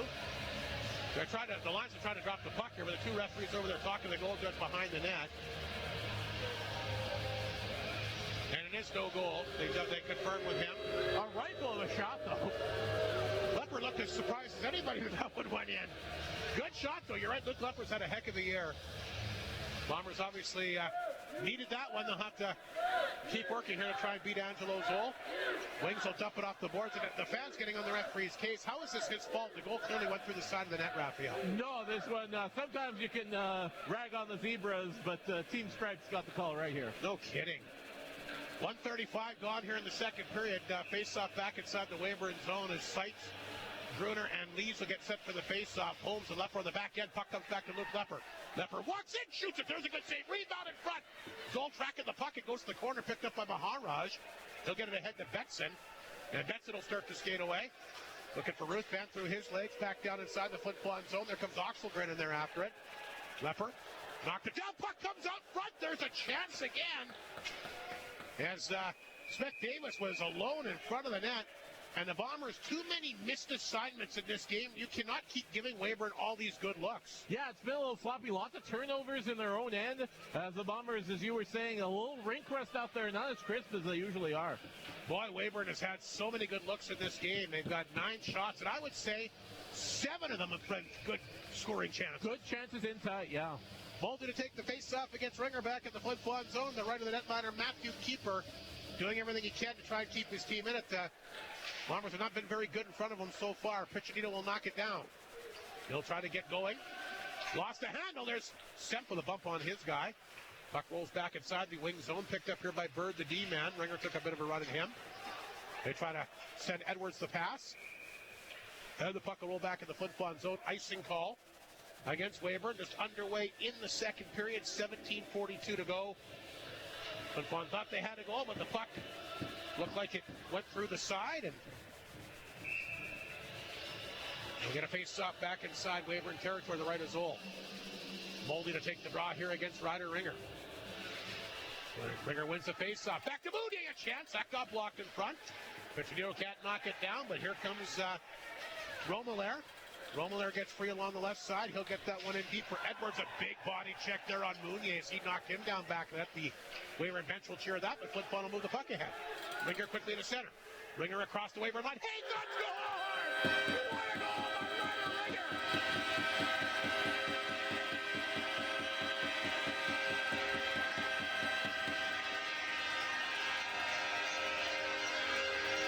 Ryder Ringer doing it all by himself there. Gets his league-leading 7th of the playoffs. And no question about that one, Raphael. I don't think he can shoot the puck any better than that. Yeah, that was that Ray Bork-like accuracy of the old All-Star Skills competition where you blast the styrofoam in the corner, tuck it right in the top shelf where Mama hides the peanut butter. What a shot by Ryder Ringer. And Flin Flon is back in the game at 3-1. And they finally beat Angelo Zoll on their 10th shot of the game. We'll see if they can give the Bombers some luck here. Still lots of time left on the clock. They put the puck ahead. Big body check there. And here comes Smith Davis across the Bomber line. Dropped it back. Oh, good defensive play by Stick to knock that one down. Big body check. I don't know if you got the number there, Raphael, but definitely crunching the game material there. Yeah, that was Hunks. Bombers turn it over in front of the net. That one almost goes in. Another costly giveaway. Puck gets away from Schrader, rolls back down to Chakrabarty inside the Weyburn zone. Wings come back a couple times and almost retake the 3-goal lead. Ruthven, look out! Alexander runs him over. He's going to get a penalty here. Fans like it, but no doubt about that one. A charging call against Alexander. And Weyburn going to go to the power play for the second time tonight, Raphael. And you're talking about being aggressive, throwing big hits, but there's no question about that being a penalty. It's kind of the game Alexander plays. It's kind of a double-edged sword. He's got that physicality, and sometimes he just goes a little bit over the line. And the crowd here did not think it was a penalty. Well, they're watching a different game than I am. That was definitely a penalty. We'll see, though. I mean, again, in the long run, if it keeps everybody honest with Alexander, you got to keep your head up. He hits. I don't know if he is the hardest hitter I've seen since Jordan Tutu. Ooh, yeah, it's they go through guys. Yeah, he hits the hurt, as I think. And he's good at it. I mean, no doubt about it. Yeah, it's a skill. It's a craft. Maharaj will take the face-off against the Bombers. Gunnar saw a great chance here again for the Wings to restore the 3-goal lead. They're up 3-1, a charging penalty against Landon Alexander. As we'll get the face-off. Back inside the Flin Flon zone, the left of Matthew Keeper. Maharaj gets waved out. Fitzgerald will go to take the draw. Off the face-off, the Wings will grab it. There's Fitzgerald, who got the assist on the opening goal tonight. Back of the goal. Oh, it's a head contact penalty is what they're calling Landon Alexander for. Chakrabarty along the boards. Wings will work it back. They'll leave it there for Chakrabarty. He gets a hold of it, shoots it out front. Intercepted by 10. Chuck and Hill. Something down the ice, and Schroeder's going to come racing after it. Zoll will come out and play to the corner. Of course, Keith Schroeder, 6 shorthanded goals regular season, steals this one. Keith Schroeder, a chance shorthanded, fired it on target. Nice stick save that time by Zoll as he pushed it wide. Fitzgerald quickly gets it back to center. Here comes DK. Smith Davis down the left side. Back over to DK. Left it at the blue line for Maharaj. A goal for him late in the opening period. Maharaj hangs on. Throws it in deep. Wings work it back to blue line. It gets away from Chakrabarty. And they'll roll down the ice. 1-8 to go in the Weyburn power play. 15:39 in the second period. Bombers on the board is, guess who? Ryder Ringer. League leading 7th of the playoffs. What a spectacular season he's had. Sailed down the wing quickly across the Bomber line back to Edwards. Edwards will hang on to it. Dishes it back out front. Poked away that time by the goaltender Keeper and picked up by Ringer. And they'll send the backhander back down the ice. Bombers are always very aggressive shorthanded. Well, he had 14 shorthanded goals in the regular season. Yeah, even in the series against Humboldt. There's a pass for Sale, a little bit behind him. Edwards will pick it up, knocked away by Lees. Lees has got it. He'll bring it in by himself. That'll get redirected off Carbon over the glass and out of play. 28 seconds remaining in the Weyburn power play. 15:02 to go here in the second period, and a big goal here by Ryder Ringer. Flin Flon needed something to get some momentum, and they've got it. Yeah, got the energy of the crowd back going, and there's a little more skip in the step of the Maroon and White tonight. So Ovechkin has scored again, and has now tied Wayne Gretzky. Wow. A hat trick. Washington in front, 4-3 in the third period. 3 goals from Alex Ovechkin tonight. And has tied the record. And like Raphael said, Wayne Gretzky in attendance. He might get another one tonight, Raphael. I'd pull the goalie if I was the Blackhawks. Well, they may have to. They're down a goal. That's what I mean. Weyburn remains on the power play. Chakrabarty will dump that one in. Back up to DK. Back out front. Missed pass. Picked up by Gruner. 10 seconds to go in the power play. They'll whistle it down the ice. And puck is scooped up here by Weyburn quickly. Nice pass to DK. Back across the Bomber line. Almost had Tanchik beat, but he recovered very well. And the veteran Bomber D-man will set it down the ice. Alexander out of the box. And Flin Flon has killed another Weyburn power play, which continues to struggle. Just 3 for 33 in the playoffs. But hey, if you can score lots of goals 5-on-5 against the power play, you can live with not having the odd power play goal. Yeah, that's what they were discussing on the SJHL Insider Show today, as they were talking about the woes of the Weyburn Red Wings and how Weyburn was able to be victorious against the Battlefords, but it wasn't their best hockey. Well, they got a lot of good players. They look good tonight. Obviously up to play the Bombers. Flin Flon wins the face-off. There's Tanchik, a one-timer, blocked that time by Betson. Semple gets the puck. Weber's also blocked a lot of shots. There's a shot through, and I think Zoll got a piece of that. Pacino might have redirected. Chakrabarty back in it, tried to freeze it up there. Bombers work it off the boards. It comes back to Tanchik. Again, a shot. Zoll sees it. Nice glove save. And already Flin Flon looking a lot better here in the second period. Yeah, the passes are crisper. They've just got a little more energy out there, and you can see they're really pouring it on. And we'll see how the Weyburn Red Wings respond to this momentum from the Bombers. Ridge on Emma. Shot clock is now 14-10. Flin Flon, they've got a goal. Ryder Ringer got it. Is there an assist on that one, Raphael? I got Piccinino for one. Okay. Well, we'll go with that for now. The face-off back inside the wing zone, the left of the netminder. Angelo Zoll, one of the league's best, and good saves here tonight.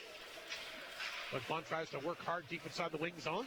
They got a goal. Try to keep the momentum, try to get the momentum going as Seitz will dump that one in. Mounier in there, pinching in. Got the puck freezed up along the boards. Wings are trying to get it free. Somebody had their stick grabbed there, and now it looks like one of the Bombers is pinned up along the boards way down the other end of the rink. Nice job by Arbery to reach in there and grab it. Throws it out front, but the Wings intercepted. Here they go back to work. Betson at center. Throws it in for Moldy. He got tied up. The puck will roll the front of the Flin Flon net. And Matthew Keeper will make the save, and he'll hang on here with 13 and a half minutes to go in this second period. Great game tonight. Lots of energy by Weyburn, but Flin Flon, I think, have made some adjustments in the locker room. They do look better in the second period. Yeah, they have to settle things down. And I don't think Weyburn could maintain that kind of energy in the first period for a full 60 minutes. Another big face-off inside the Flin Flon zone. The left to Keeper as Gruner takes the face-off. Wings win it, though. It comes back to blue line. But knocked down that time by Holmes. Here comes Muka. Gets it back to Cormier at center. Cormier across the line. Cormier hangs on. His shot got blocked that time by Carman. Got it back, fed it back to the goal looking for Gruner, who pins up his guy along the boards. Bombers looking for the loose puck back to the Weyburn net. Gruner in there, knocks his guy to the ice. A little bit more sandpaper game from Flin Flon in this second period.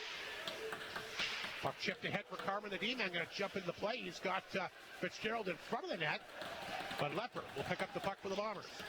They'll flip it ahead. Schrader's got to race back with Muka on top of him. Played that one to DK too far. Rolls back in the Flin Flon zone. Icing again. And Flin Flon will pick it up with 12:45 to go in the second period. Wings will not be able to change. And I think Flin Flon has done a nice job kind of cutting down the Weyburn speed a little bit here in the second period. Yeah, they've slowed things down. They've used the smaller ice surface of the Whitney Forum and been more physical. Hunks and Alexander throwing the body more for the Bombers. Big face-off between DK and Ringer. Ringer wins it cleanly. Back to Hunks. Tanchuk lets her rip. Blocked in front. Nice job that time by Smith Davis. Piccinino loses his helmet. He's going to have to get off the ice. And the Wings will move it ahead. This is Chakrabarty leading the charge at center. Flipped it ahead. Bombers can't tear it out. Chakrabarty gets it back. Shoots it. Oh, that one's so close to going in. Off the blocker. Just missed. Keeper enough of it to keep it out. Chakrabarty, like we said, leading all point getters and all rookies in points in the regular season. Almost got one there. Wings come close again. There's Cohen Semple on the boards. Pushed it back. It comes back to Schrader at the Weyburn blue line. Got it back to Chakrabarty. He'll dump it in deep. Hunks had to get back quickly. Has Sale on top of him. Semple knock it down for the Bombers. Nice pass outside the zone. Ringer, the goal scorer for Flin Flon at center. He's across the line. Good move. Picked up by you, and he throws it out front, and I think that ended up hitting the D-man, Oxelgren. They're going back and forth down. Here comes LeBeau across the Weyburn line. Wings are offside. Flin Flon able to knock that one down. Stretch pass to Alexander. Didn't get a stick on it. Piccinino's helmet still laying down in the zone and behind the Weyburn net. A nice call against Flin Flon. 11 and a half to go in the second period. And what a quick game here tonight, Raphael. Yeah, bing, bang, boom. Not a lot of opportunities for whistles. Lots of free-flowing action as both teams are showing off their just the great skating. Both teams are just excellent at going up and down the ice. Benson has a goal tonight. We'll take the face-off against the lone Bomber goal scorer, Ryder Ringer. Off the face-off. Flin Flon try to grab it free. That's Landon Alexander. Back of the net, we'll flip it to the far side to Ewan. Flin Flon's got some beef out there now with Ewan and Alexander, two guys that love to play physical. Oxelgren knocked it down inside the Weyburn zone, played it back to center. Maharaj, he gets a stick on it. Nice backhand pass. Room here now rough for Ruthven, but he runs out of room. Lees takes it from him. Joey Lees back the other way will lead the attack. Lees across the line, turns it out front. What a pass for Alexander. Great feed by Joey Lees. Flin Flon keeps the puck in. Knocked down in the corner, flipped up along the wall that time by Carmen. It comes out. Maharaj takes a good hit from Alexander just below our broadcast location. And Maharaj comes over and knocks him to the ice. He didn't like that. Bombers start things off in their own zone. Here's Luke Lepper. Back to Alexander, making his presence felt here tonight. He'll dump it in. Carmen the Weyburn. D-man, look out. Stinton caught him. They got rid of the puck, though. They'll flip it back to center. Puck is bouncing. Picked up here by Moldy. Tried to come out front. He had a guy there, but broken up that time by Arbery. Here's Stinton. Boy, they really are going end-to-end now. Stinton at center. Fanned on it. Got the puck across the line. Knocked away. Here's Moldy. Bumped off the play by Mounier. Marston feeds that one back to Arbery. Tried to come back to Seitz. Hit Schrader, so icing negated. Moldy there to get it. Back to Chakrabarty. Up the boards. Puck picked up and fired off the boards that time by Edwards. Flin Flon will try to grab it at their blue line. Big body check there. Moldy steps into Mounier. Puck is chipped back to center. Mounier tried to get on top of it. Chakrabarty got a piece but couldn't knock it down cleanly. He'll get a couple whacks. Flin Flon's offside anyway. Here's Chakrabarty. Back to center. Sends the puck in deep this time. Schmidt will chase it down. Goes it deep in Flin Flon territory. Scooped up this time by Smith Davis. Been a veteran wing for a couple of years. Weyburn holds it in. They have the puck back to the Bomber net. They'll throw it back out front. Cormier knocked it down for the Bombers. Pass to Muke at center. He gets a hold of it. He'll dump it back in. Muke on top of it. Throws it back out front, but intercepted again. Big stretch again without a whistle. Here comes Smith Davis. Back across the Bomber line. Lost it the last second. Cormier swings the pass back to Muke. Muke will pick it up in full flight. Across the line is shot in. That one got blocked that time by the D-man Oxelgren. Flin Flon holds it in. On the blue line, there's a chance. Big save by Zoll. Rebound in front. And the Wings will skate away. Led by Legrandier. Legrandier. He gets a chance. That one got blocked. LeBeau kept it in. Back to Legrandier. Weak shot on net. And how long there of a stretch without a whistle, Raphael? 4 or 5 minutes? Yeah, it was back and forth. You didn't even get a chance to get a hauls in, as you're not seeing a lot of dump and chase at all. They're not just winning it down and then forcing their way. Puck possession all the way up and down the ice. We'll take immediate timeout, and we need one. Bombers on the board. They're down by 2. It's 3-1 Weyburn here on 102.9 CFAR and FlinFlonOnline.com. Chicken Chef is excited for the Bombers to be continuing their playoff run. Due to maintenance, Chicken Chef will be closed until this Tuesday. They apologize for any inconvenience. Chicken Chef will return with all your signature favorites, daily specials, and gourmet poutine. Chicken Chef is cheering on the Bombers and will be back open serving our community on Tuesday, where once again, it always feels like home. There are many reasons to get new furniture, but if you need some help convincing yourself, Creighton Furniture is there to show you some new and interesting items that may just scream you. Furniture is the backdrop to our lives, for sitting and sleeping, but also to express our sense of style. And as our needs change, so should our furniture. You can stop teasing yourself with pictures of someone else's stuff. 10 seconds. Drop into Creighton Furniture today and get some drool-worthy pieces of your own. They're here, they're local, and they have it all. Creighton Furniture, make it your first stop. Great crowd here tonight, and nice to see some Weyburn fans that made their way up for the trek up north. They've liked what they've seen so far. The Wings in front 3-1 here. Just under 9 minutes to go in the second period. Flin Flon will get the puck out. It's bouncing around. LeBeau gets it at center. And Piccinino took a bit of a run at him. He'll fire it in. There's Keeper back in his own net to knock it down. Bombers fight around the board, taking a chance to move it ahead to Ryder Ringer, the goal scorer tonight. Ringer quickly across the line. Ringer walks in, shoots, just fired it wide again. Every time this guy steps on the ice, he makes something happen. What a tremendous hockey player. Holmes gets a piece, and he'll rip it right back in. Very similar to how he got that opening goal tonight, Raphael. He just gets in a good position here, and nice toe drag, and he just has a nose for the net. And he's just able to beat D-Man, who he makes that one little move, and they bite, and he goes the other way. Flin Flon will get it back to center. Step. Here's another pass to Ringer. Got the back. Pizzanino, a one-timer. Great save by Zoll. That might be his best of the game. Wings work it back out to Ruthven at center ice. They'll send it in on target. Kicked away that time by the netminder Matthew Keeper. They'll get the rebound as well. 7:54 to go, second period. The Ridge on Emma shot clock 15-14 Flin Flon. Oh, what a second period here tonight, Raphael. They are flying, both these teams. Yeah, that's what we talked about there in the pregame show, that both these teams can run and gun, and for once, our pregame analysis was correct. Yeah, no kidding, eh? But if you do over 1,000 games, sooner or later you're going to get one right. Benson will take the face-off against Stitton.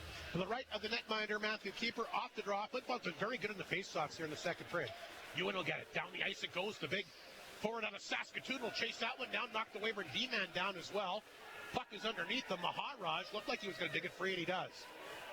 Maharaj. Laid it up the boards for Ruthven. Ruthven at center will fire it back in. Puck goes back to the Bomber net. They're going to say that's an ice.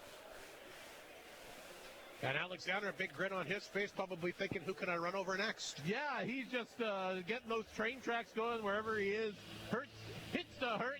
Likes to make that space and get that contact, especially here at the Whitney Forum. If the Weyburn Red Wings don't know who Landon Alexander is now, Raphael, at the end of this series, they sure will. Well, whoever gets run over is going to have the Bomber crest embedded on their body. Bombers win the face-off. Another one. There's a chance by Hunks. That'll hit a stick over top of the Weyburn net. Ruthven is after it. Look out. Stitton took a run at him that time as the puck gets slipped back down the ice. Hunks back to get this one free from Maharaj. Alexander will chip it ahead. No, he won't. Knocked down here by Betson. Maharaj has got it inside the Flin Flon zone, looking for some room. We'll feed it back to Carmen at the blue line. His shot through traffic. Good save there. Dropping it all the way is the Bomber netminder, Matthew Keeper, who looks like he settled down as well tonight, Raphael. Yeah, but the Weyburn Red Wings, they're getting in his kitchen. They're putting a lot of bodies in front of the blue ice, so he is doing a great job of only half seeing the puck and still making these stops. 7:07 remaining. Weyburn having a bit of a conference on the ice. Want to talk over this face-off. Flin Flon's been so good in the face-offs, in particular in this second period. And they're going to work again as Moldy will line up for the draw here against Keith Gruner, who's been kind of quiet here tonight. Face-off inside the Flin Flon zone to the right of the netminder, Matthew Keeper. Shots are dead even at 16 apiece on the Ridge on Amma shot clock. And it is a 3-1 Weyburn lead. All the goals in the opening period for them, including a big goal by Maharaj, with less than a minute remaining in the period. Off the face-off, the puck goes deep in the Flin Flon zone. Marsden trying to freeze it up. He goes down, and he had the wings at Edwards working on him. Other game tonight, no score in the opening period. Yorkton Melfort, game one of that best-of-7 SJHL semifinal. Both those teams winning their opening round series in 5 games. No surprise, Melfort taking down Kindersley 5, but I think a lot of people weren't surprised that Yorkton beat Melville, but were surprised they got it done in 5. You know, I'm surprised Kindersley got a game against Melfort. So was I. I didn't think they'd win a game either. I think Melfort let their guard down, if you want my opinion. But full marks to Kindersley for winning, because, I mean, Melfort is, as we know, a premier team. I think have a legitimate chance to win the Centennial Cup this year. Puck is flipped back up to center ice. They got to get the Cantero Seeds Cup first, Rob. You know teams who look forward to that thing. Yeah, I hear you. Puck is, there's some good teams, of course, that we're seeing here tonight. We'll both have definitely a say in that. Here's a chance for 2-on-1. Keith Gruner down the wing. He's got Cormier with him.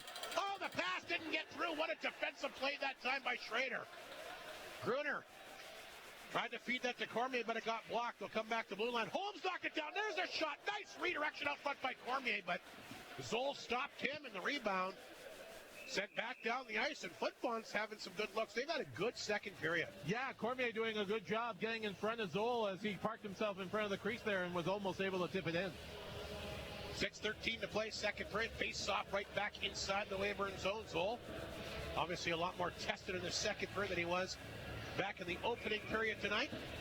Bombers had 8 shots, but like I said, most of them were perimeter shots in the first, but they've been able to get down the ice and look like the Bombers of old here in the second period. Chakrabarty off the draw. That got blocked. Here's a chance for Lees out front. Of course, he hit that goalpost back in the opening period. That one gets away from him. Penalty coming up here. And we're going to have a high sticking call. And it's tough to tell who's it against because Weyburn fans have got a lot of horns in here tonight as well. Looks like Chakrabarty, the D-man's going to get it. He's not happy about it. Arbery's will just thought it was him and then just kind of scooted off. A lot of guys are kind of looking around, but it looks like Chakrabarty's going to take the penalty.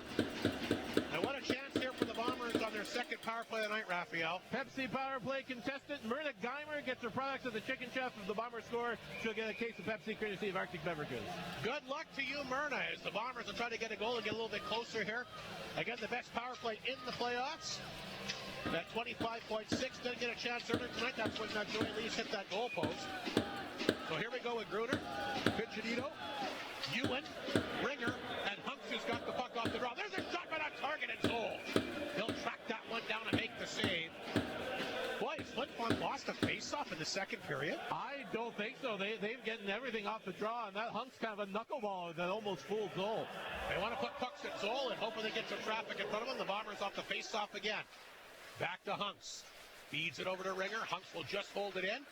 Got that one in tight to Gruner. He's pinned up along the boards by LeBeau, but springs it free to Ringer. Over to the left side here for Piccinino. Looking for a lane back out front. Ewan got himself parked out front, but couldn't knock it down. Hunks gets it. There's a chance. Puck out front. They try to jam it in, and Zoll able to hold the fort at the right post. That first shot looked like it had him beat, but you got to hit the net. I thought that was an early whistle. I don't think Zoll got it clean. They whistled it down too fast. I think they whistled because a couple guys were on top of them. Anyway, a minute 34 to go in the Flin Flon power play. And 5:38 remaining in the second period. The Wings will get some fresh penalty killers. Maharaj and Sale will come out there, and Gruner will stay out there for the face-off, and Maharaj will line up against him. The Wings need a face-off win here in their own zone, and they do. Maharaj, good job. Right off the draw, he'll hammer it down the ice, so that paid off. A good move there by Cody Mates. Keeper, inside his own zone to Ringer. Got to be careful, as Sale was all over him. Here comes Maharaj. Maharaj, ooh, very, very persistent with the forecheck there on the penalty kill. Piccinino's got it at center, though. Quickly back inside the Weyburn zone. Piccinino good move down the left side. Piccinino out front. Ewan a chance! Goal stopped him. What a setup by Piccinino. And then Maharaj will pick it up, and the great Weyburn penalty killer will get it the length of the ice again. A minute to go in the Flin Flon power play. 5 minutes to go. There's a turnover. Wings get it back of the Bomber net. They try to put that out front. Tanchuk blocked it, and now he'll feed the puck ahead to Cohen Semp. Semp down the wing across the Weyburn line, brings it in. Cohen Semp tied up, can't get the puck free. Cormier, nice job to dig it back to the blue line. Here's Lepper. Back out front, the one-timer, save! Puck bouncing in front, Flin Flon can't track it.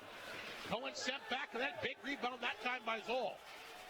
One of the Wings has lost his stick here. That's Bird, the D-man. He's going to try and put it up along the boards. 27 seconds remaining in the power play.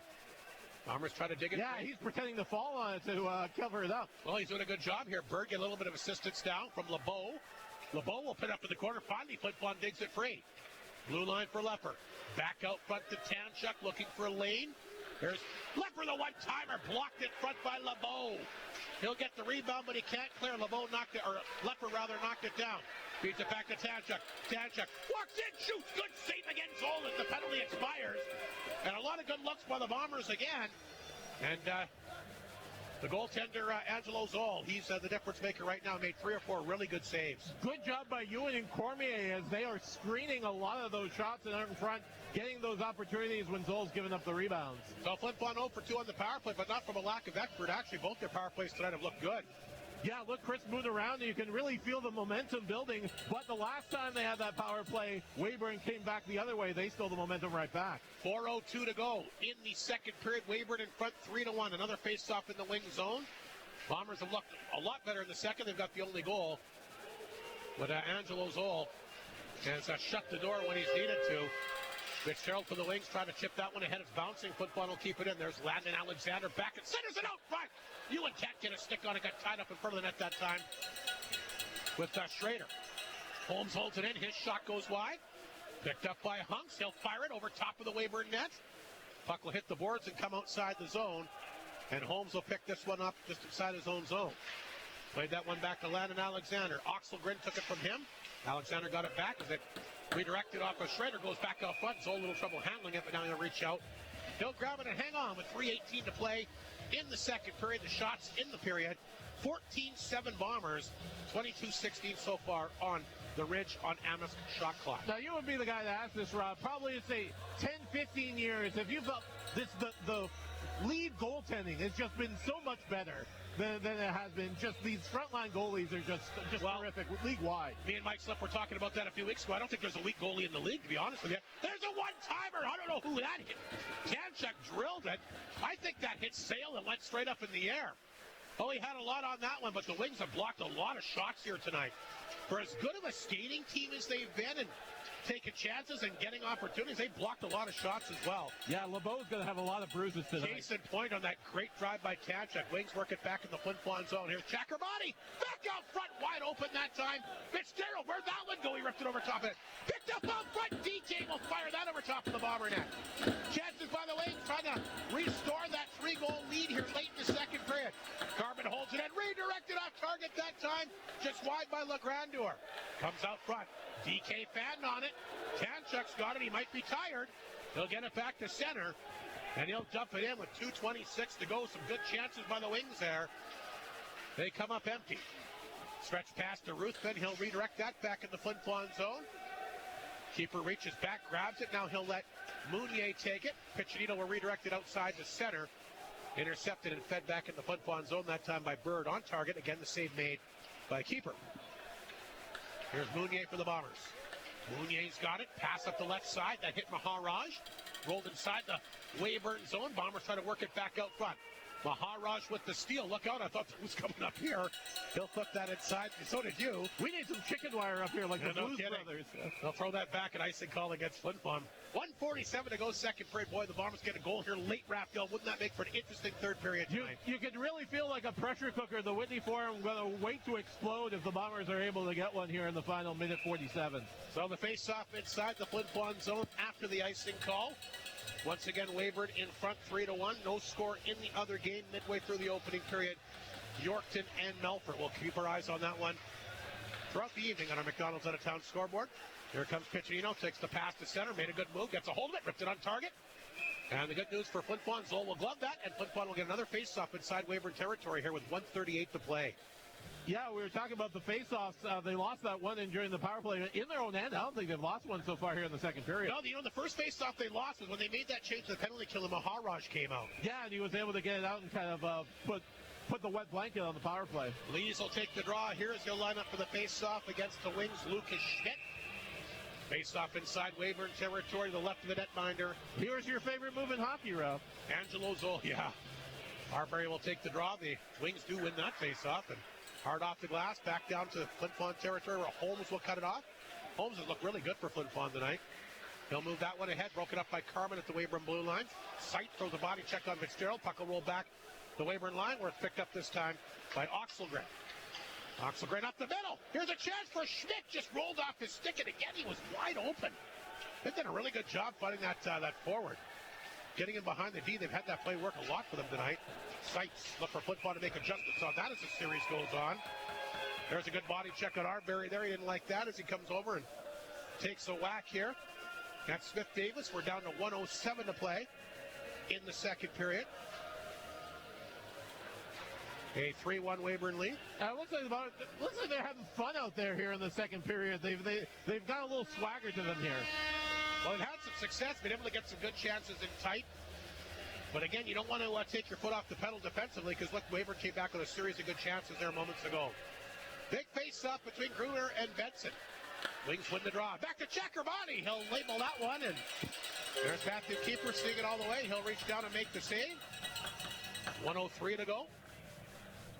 Another big face-off between Gruner and Benson. To the left of Matthew Keeper. Gruner wins that draw. I think he had a 56% win rate in the opening round against Humboldt. The best of the playoffs. Anyway, they were talking about that on that SJHL Insider show. That's going to hit a stick over the glass and on a play. And, of course, we saw from Keith Gruner last year just how good of a face-off guy he is. Yeah, he's just a complete package, plays the entire game the way it is. Really notice when he's out there, and just a very professional hockey player. 55.8 seconds to go. Face-off will come. They're kind of having a conference as to where this face-off's going to take place. Either outside the Weyburn blue line. Looks like the Bombers think it's going to be at center ice, and it is. So here we go at center. Gruner to take the draw here against Benson. These guys have been out here for an eternity. Flin Flon wins the face-off. He's back to Luke Lepper. This is Tanchuk. Feeds it back to Lepper. Lepper up the middle to Muka. He'll get a stick on it. He'll tap it in. Racing back to get that one. Here's Carmen. Played it back to Benson. Over to Maharaj at center. Now he'll flip the puck inside Flin Flon territory. Weyburn wants to make changes. 35 seconds to go. Keith. Gruner gets that back to Tanchuk. Now Muka in there. No trouble handling it. Sale all over him. Good work here by Sale at the end of the period. Got it free. Pass out front. DK can't get a stick on it. Cormier does. And 3 Bombers away to center. Muka throws that one over top. Then he wants to go off for a change. There's Cormier picking up the loose puck, but he fanned on it. DK played that one back to Sale. Sale to center ice. Gets it ahead to Legrandeur. He's across the line. Puck knocked down by Gruner. There's 3 seconds remaining. And the puck comes to center. And that's going to do it for the second period here tonight. Well, a few good things for the Bombers. They get a goal. Weyburn's taking a penalty at the end of the period as well. But a few good things for Flin Flon that period. They get a goal, and they were able to slow down that real rapid pace that Weyburn had in that opening period. And they didn't give up a goal, which could have been the curtain for the Flin Flon Bombers. Yeah, much better. I think that's the period that Mike Reagan wanted to start things off, not have the Bombers show up in period number 2. But it looks like they'll get a man advantage to start the third. Cody Mates not happy about the call. We'll take a break. We'll come back with the second intermission. Amongst the highlights, we'll see how Alexander Ovechkin's doing. He had tied the record. We'll see if he's got another goal tonight, the all-time goals record by Wayne Gretzky. Then we're going to actually catch up with Benny Walchuk, who, of course, is covering the Yorkton-Melfort series. We'll get his take on that one, as that's the opening game at the Palace in Melfort tonight. So a late power play for the Wings. We'll see if Flin Flon can take advantage when we come up for the third. They've got a goal, but they got some work to do. They're down 3-1. That's the story after 2 on 102.9 CFAR and FlinFlonOnline.com. Insurance matters, and so does where you get it. Flin Flon Insurance proudly serves Manitoba and Saskatchewan, helping you am I playing it after the 3? Not only for your home and vehicle, but for your business, travel, and health needs. Family-owned, Flin Flon Insurance offers personalized service and solutions. Visit them at 100 Main Street or flinfloninsurance.ca. Insurance matters, and so do you. Flin Flon Insurance wishes the best to the Bombers on their playoff run. Help make your smile be the best it can be with Spring Hill Dental. Offering a wide variety of treatments and services, and now they bring the denture expertise of Manuke and Coster Denturists from Winnipeg. They do dentures, repairs, relines, and new complete and partial dentures. Maintain your smile by scheduling an appointment in person at their location at Atinica Mall or by calling 204-623-1999. Spring Hill Dental, open Monday through Thursday from 8 a.m. to 6 p.m. and open until 4 p.m. on Fridays. Spring Hill Dental in the music's so clear. So much better than at the last party.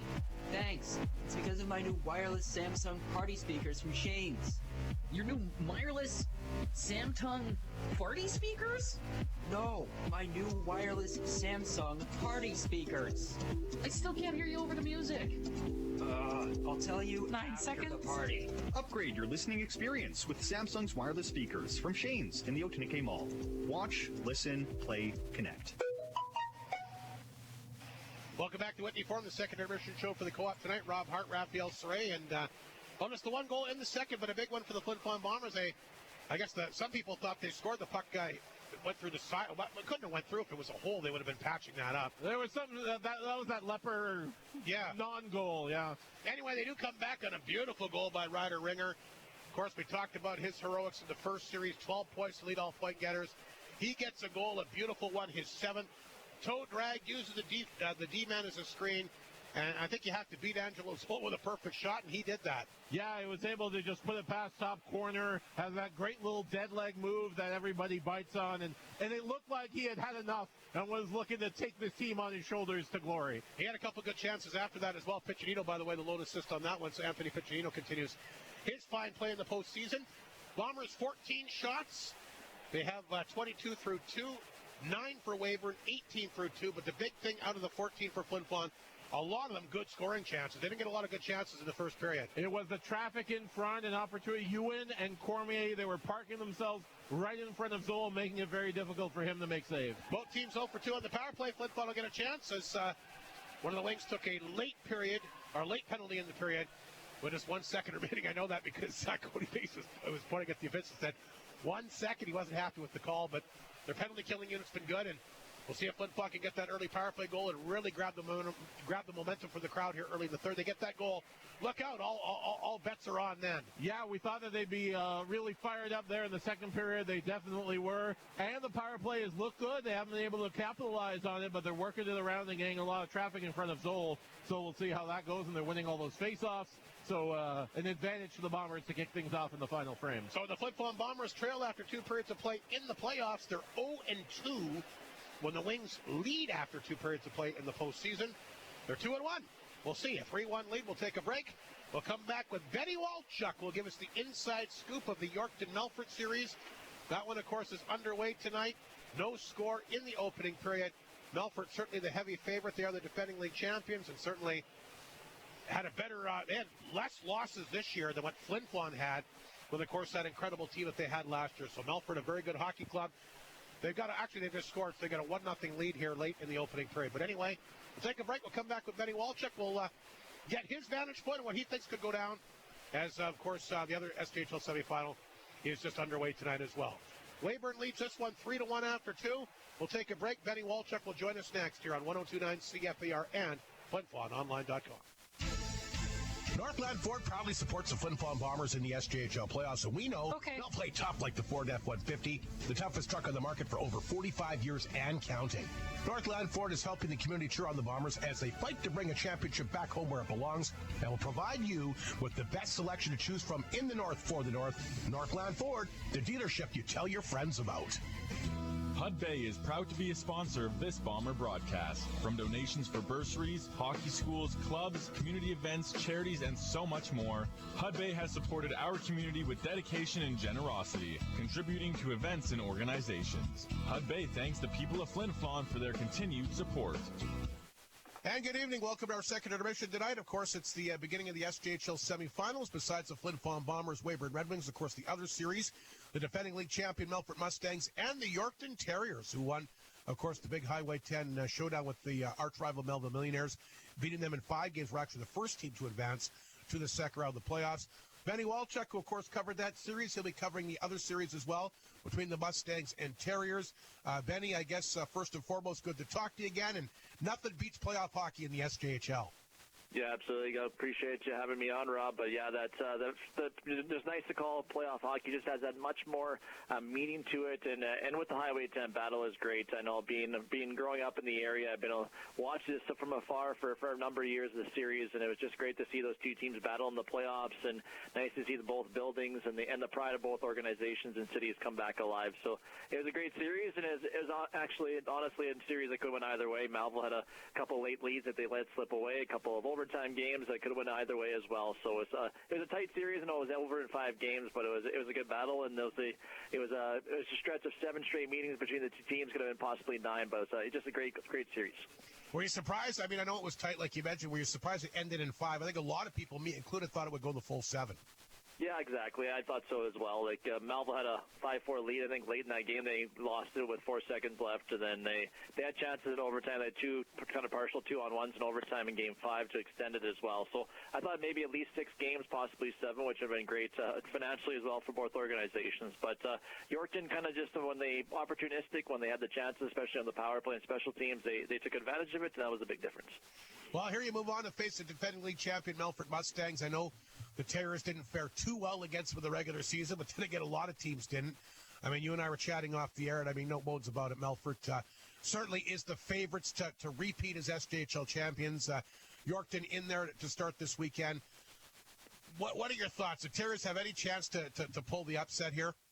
Yeah, if they can maybe get goals, if they can score goals against this Melfort team, I think they definitely do have a chance. That's we talked about. I know we mentioned out there. They're so good defensively, good goaltending with the Melfort Mustangs. But if Terriers can find a way to get their power play going and be able to score some goals early and often in this series, I definitely do think they have a chance. If it's a tight game like a 2-1 game or 3-2 games, I think the advantage goes to the Melfort Mustangs. But it's kind of, I know these two teams are a little bit separated compared to 2022, but it seems like that. Terriers are kind of came in as the underdog against Melfort, and they were able to beat them in 7 games. A little bit of an upset there just a few years back. So it's a series that, like I said, Mario Lawson, speaking in before the series, they're nice to take that underdog role. No pressure against them as the Melfort Mustangs coming out with the top seed. So yeah, so if Terriers can find a way to get their power play going and get some good goaltending here from Callum Craig, who's probably going to get the start here in games 1 and 2 after a terrific end to that round number 1. So it's going to be a tough battle, no question about it. It's one of the best teams in the entire country here, the Melfort Mustangs. But I think that anytime playoff hockey rolls around, you can put that regular season stats to the past and just see what happens here as they drop the puck for game 1. I think the big thing for them, they got to try win a game in Melfort. Melfort lost 2 games in regulation that building all season. If the Terriers could get some confidence early, Benny, and let's face it, you're going to go back to the building in Yorkton, you could have 2,000 people there. Yeah, exactly. Like Melfort, no question, when the finals come around, they're packed buildings, but they almost get a little bit spoiled in there. They don't fill the buildings as much early in the postseason. But yeah, if the Terriers can maybe sneak away, especially get a split in those opening 2 games, would be a big factor because they've been great on home ice as well. I know they lost a couple games because of the forfeitures early in the season, but their home record is still pretty good, and they've played some, and they've had success here in this playoff on home ice. So if they can get a split, who knows what can happen? It'll be a brand new series. You know, it's interesting because I think if anybody could upset Melfort, it could be Yorkton. This is a team that's dealt with all kinds of adversity this year. Of course, all the stuff that happened in the offseason just to get a good team on the ice. They, of course, had the players depart to the BCHL after the January 10th deadline. Of course, lost 6 points on the table for using an ineligible player earlier in the year. You know, people, this is a team that's been able to battle a lot of adversity, and I think that this might be a lot tighter series than people expect. Yeah, exactly. And they have great leadership. Like, Jaron Denoyer has been one of the better captains I've been able to cover in my time calling junior hockey in Yorkton. He's just a great leader, and he keeps everybody composed. Nothing really bothers him. He doesn't get too rattled or anything like that. And even the goaltending-wise, both goaltenders, Callum Craig and Ethan Farrow, when called upon in the season, they're pretty calm, cool, and collected goaltenders. And then they have this good leadership group. I know we talk about David Coyle as a good leader up front. They got Carter Briltz, Tate Schofer, a couple of veteran WHLers. They're bringing that gritty presence and plenty of experience. So the biggest thing is going to be the back end for the Terriers, which isn't as experienced, but if they can hold this definitely deep Mustang forward group to bay and use that leadership and take that maybe advantage special teams wise here in this series, they definitely do have a chance. Quickly, Benny, your thoughts on the Flin Flon Weyburn series. Who are you picking in that one? Yeah, it's a battle. Like, this Weyburn team is, they've kind of the targets on them because they've had a great season. I know Flin Flon had just a little bit of a tough start, but with Matthew Keeper coming in, they kind of turned their season around and they're returning back to form, have a chance to book a spot in another league final. But this Weyburn team has got to make sure they keep this Flin Flon offense on boots, and they have to make sure they're just like Yorkton. They have to find a way to continue to score goals. But this Weyburn team is built pretty well. If they can get good goaltending from Angelo Zoll, who seems like he had a great ending to that first-round series after a tough start. So definitely I've seen this Weyburn team play a number of times, and when you let them go, when you get their power play going, they're a tough team to beat because they can score any factor. So I think it's going to be a very entertaining series. I think it's going to be a little bit more high-scoring than the series between Melfort and Yorkton, but it should be entertaining building and a lot to travel between the 2 clubs, and both buildings there, the Whitney Farm and Crescent Point Place, should be rocking. So it should be a great matchup between those 2. Well, Weyburn won both games in Flin Flon. Mind that was in October when Flin Flon was struggling, but they also won 3 games in the Battlefords. That's been the one knock on this team, Benny, the last few years, is they were kind of slowly but surely starting to make themselves into an upper echelon team again. They couldn't win away from Crescent Point Place. They're doing that now. And I'll tell you what, if they could win one of the first 2 games in Flin Flon, look out. Yeah, exactly. No, exactly. And they return back home, and they got their veteran team. It's not a rookie lineup. They got a lot of 20-year-olds on that roster. I thought they were similar to Melville, but I think just a little bit more experience for that Red Wing roster compared to the Millionaires, and that's probably why they were able to rise above and get that Viterra Division title. But yeah, it's a Weyburn team that's very, very good. I know this is the second time they're going to be in round number 2 since 2015, so it's been a long time since they played here back in the semifinals. But it should be a very, very intriguing matchup for sure. I think it could come down to who stays out of the penalty box, because I know early in that Flin Flon Humboldt series, teams were taking penalties. Flin Flon played more disciplined. They pulled it out. The same thing with that Weyburn Battleford series. There was a lot of penalties early. That could be a factor, as it always is. You mentioned special teams, their power play. Should be fun to see how it all kind of unfolds. Exactly, and Jerome Maharaj, Jackson Ruthven, Ethan DK, that's power play leads the way, and then Max Shucker-Barty has had a great season on the back end. So yeah, if Weyburn or either team gets a little bit of discipline problems, it's definitely turned the series back around to the right direction. Good to chat with you, Benny. Good luck to the Terriers trying to upset the defending league champions. It won't be easy, but anything's possible. I know Yorkton will certainly give it a good go. So good luck to you guys against the Mustangs, and who knows, maybe we'll see the Bombers and Terriers meet in the playoffs for the first time since 1988. 10 seconds. That's a long time. I don't even remember. That wasn't even born yet, Rob. So I started a radio that year. That's how I remember it, my first series. So awesome. Appreciate it, Rob. Okay, play a couple spots. During the next little while, you're going to hear some things about spicy this and boldness that. But now more than ever, let's get those elbows up and hold high a regular KFC famous chicken sandwich. We all have a choice to make, and some of us have made it before, and some of us are maybe going to make it for the first time. There is a time and place to spice things up, but for now, let's all unify our support behind the regular KFC famous chicken sandwich. Paid for by the official agent for the regular KFC famous chicken sandwich. The North of 53 Co-op is making it more convenient for you to buy Canadian. Keep an eye out on the little maple leafs beside your favorite items so you know where they came from. It can be tough knowing what's what, but the Co-op is making it easier. From fresh items, natural and organic, to things that you use each and every day, the Co-op wants you to have a fridge, freezer, and pantry that you can be proud of. The true, strong, and North of 53 Co-op, you're at home there. And welcome back to Whitney Forum. We're about 4 minutes away from puck drop here to begin the second period. Great to catch up with Benny Walchuk. Of course, does a wonderful job covering the SJHL, and we'll take a look at the McDonald's out-of-town scoreboard. Yeah, obviously a tough mountain to climb against that very good Melfort club. As we take a look at what's happening at the McDonald's out-of-town scoreboard, 1-0 the Mustangs in front. Summers has got his fourth in the playoffs. What a player he's been. Boy, injuries have really done everything they can to hamper that kid's career, but he's still NCAA bound, and every time he's in the lineup, always a factor. So Summers has got the goal. Melfort leads Yorkton 1-0 after one. Manitoba Junior Hockey League tonight, Dauphin has taken a 2-1 lead on Portage after two. We mentioned a blizzard won't get going until tomorrow night as they will take on the Winkler Flyers. Big news in the NHL tonight there, Raphael. The Washington Capitals not only beat Chicago 5-3, Alex Ovechkin, the hat trick, has tied Wayne Gretzky for the all-time goals. Yeah, it was a matter of time as he just poured it on this year. Kind of the magical season, not only as Ovechkin, but the entire Capitals franchise.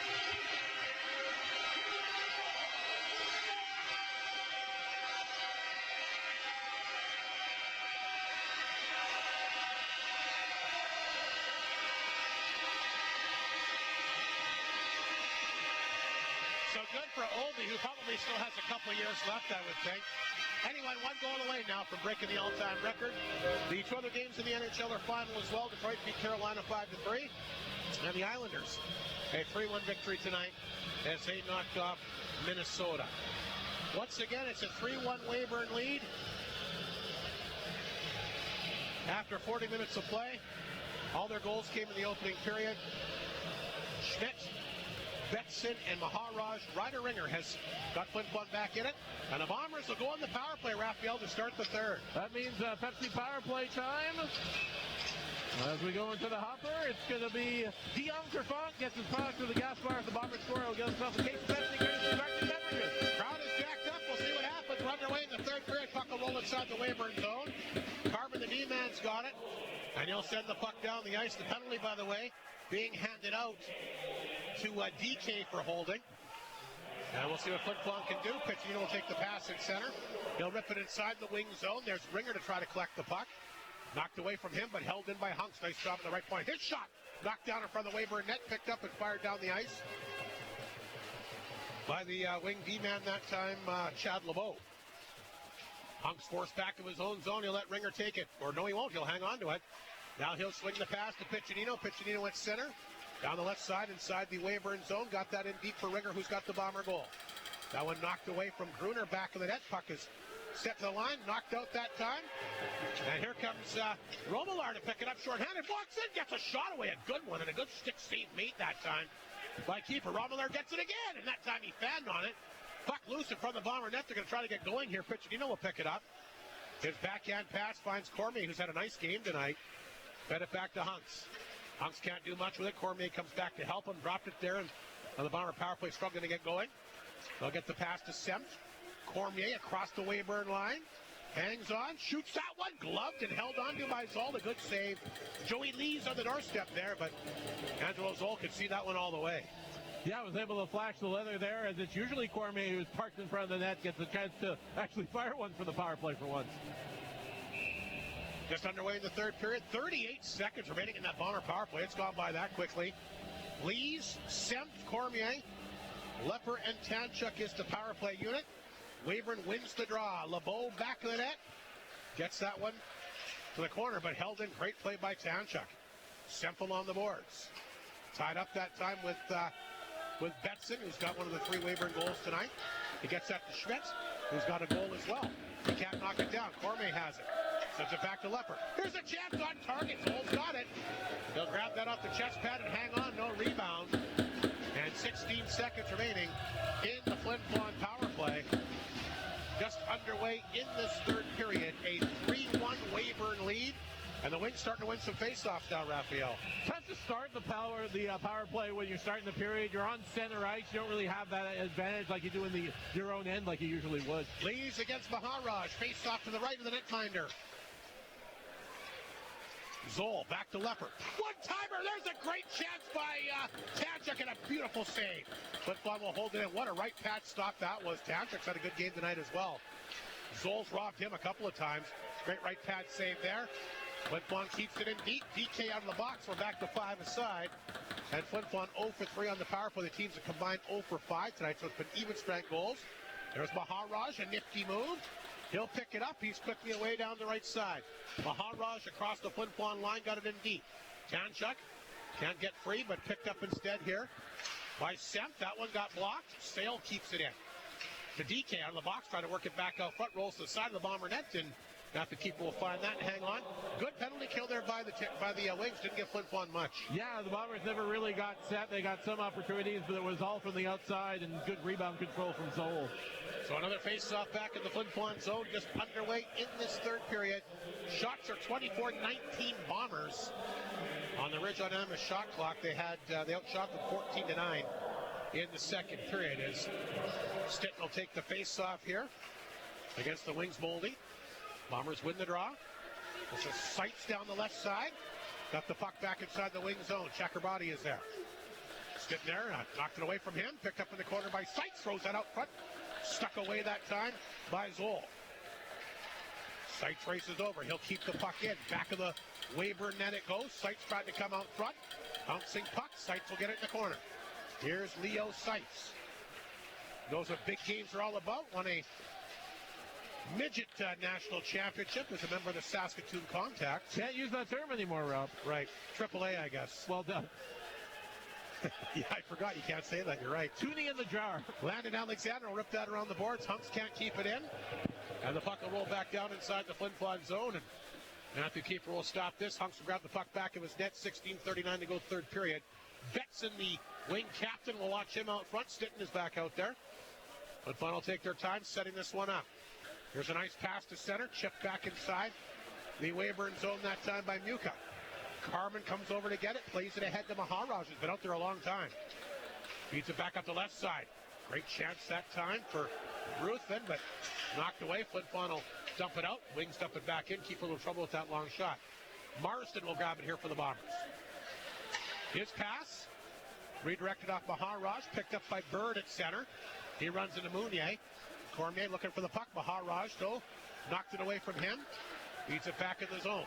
Marsden had a beat on it, but it's the Wings that have the puck. There's a nice chance that time for the Weyburn forward Schmidt as he fired that over top of the Bomber net. Good chance for him. Nice hard shot there. Puck will go up and hit the rafters. They'll blow that down. 15:44 to go. And again, the Whitney form.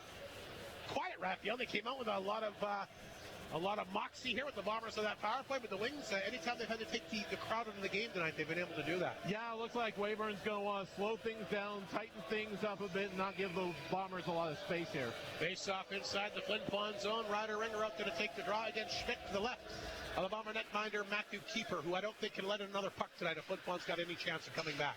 Wings working out front. There's a great opportunity there. Smith Davis works his way out front. That was a good save by Matthew Keeper. Smith Davis has had some good looks tonight. He gets out front, gets a good chance there, and Matthew Keeper able to keep the puck out.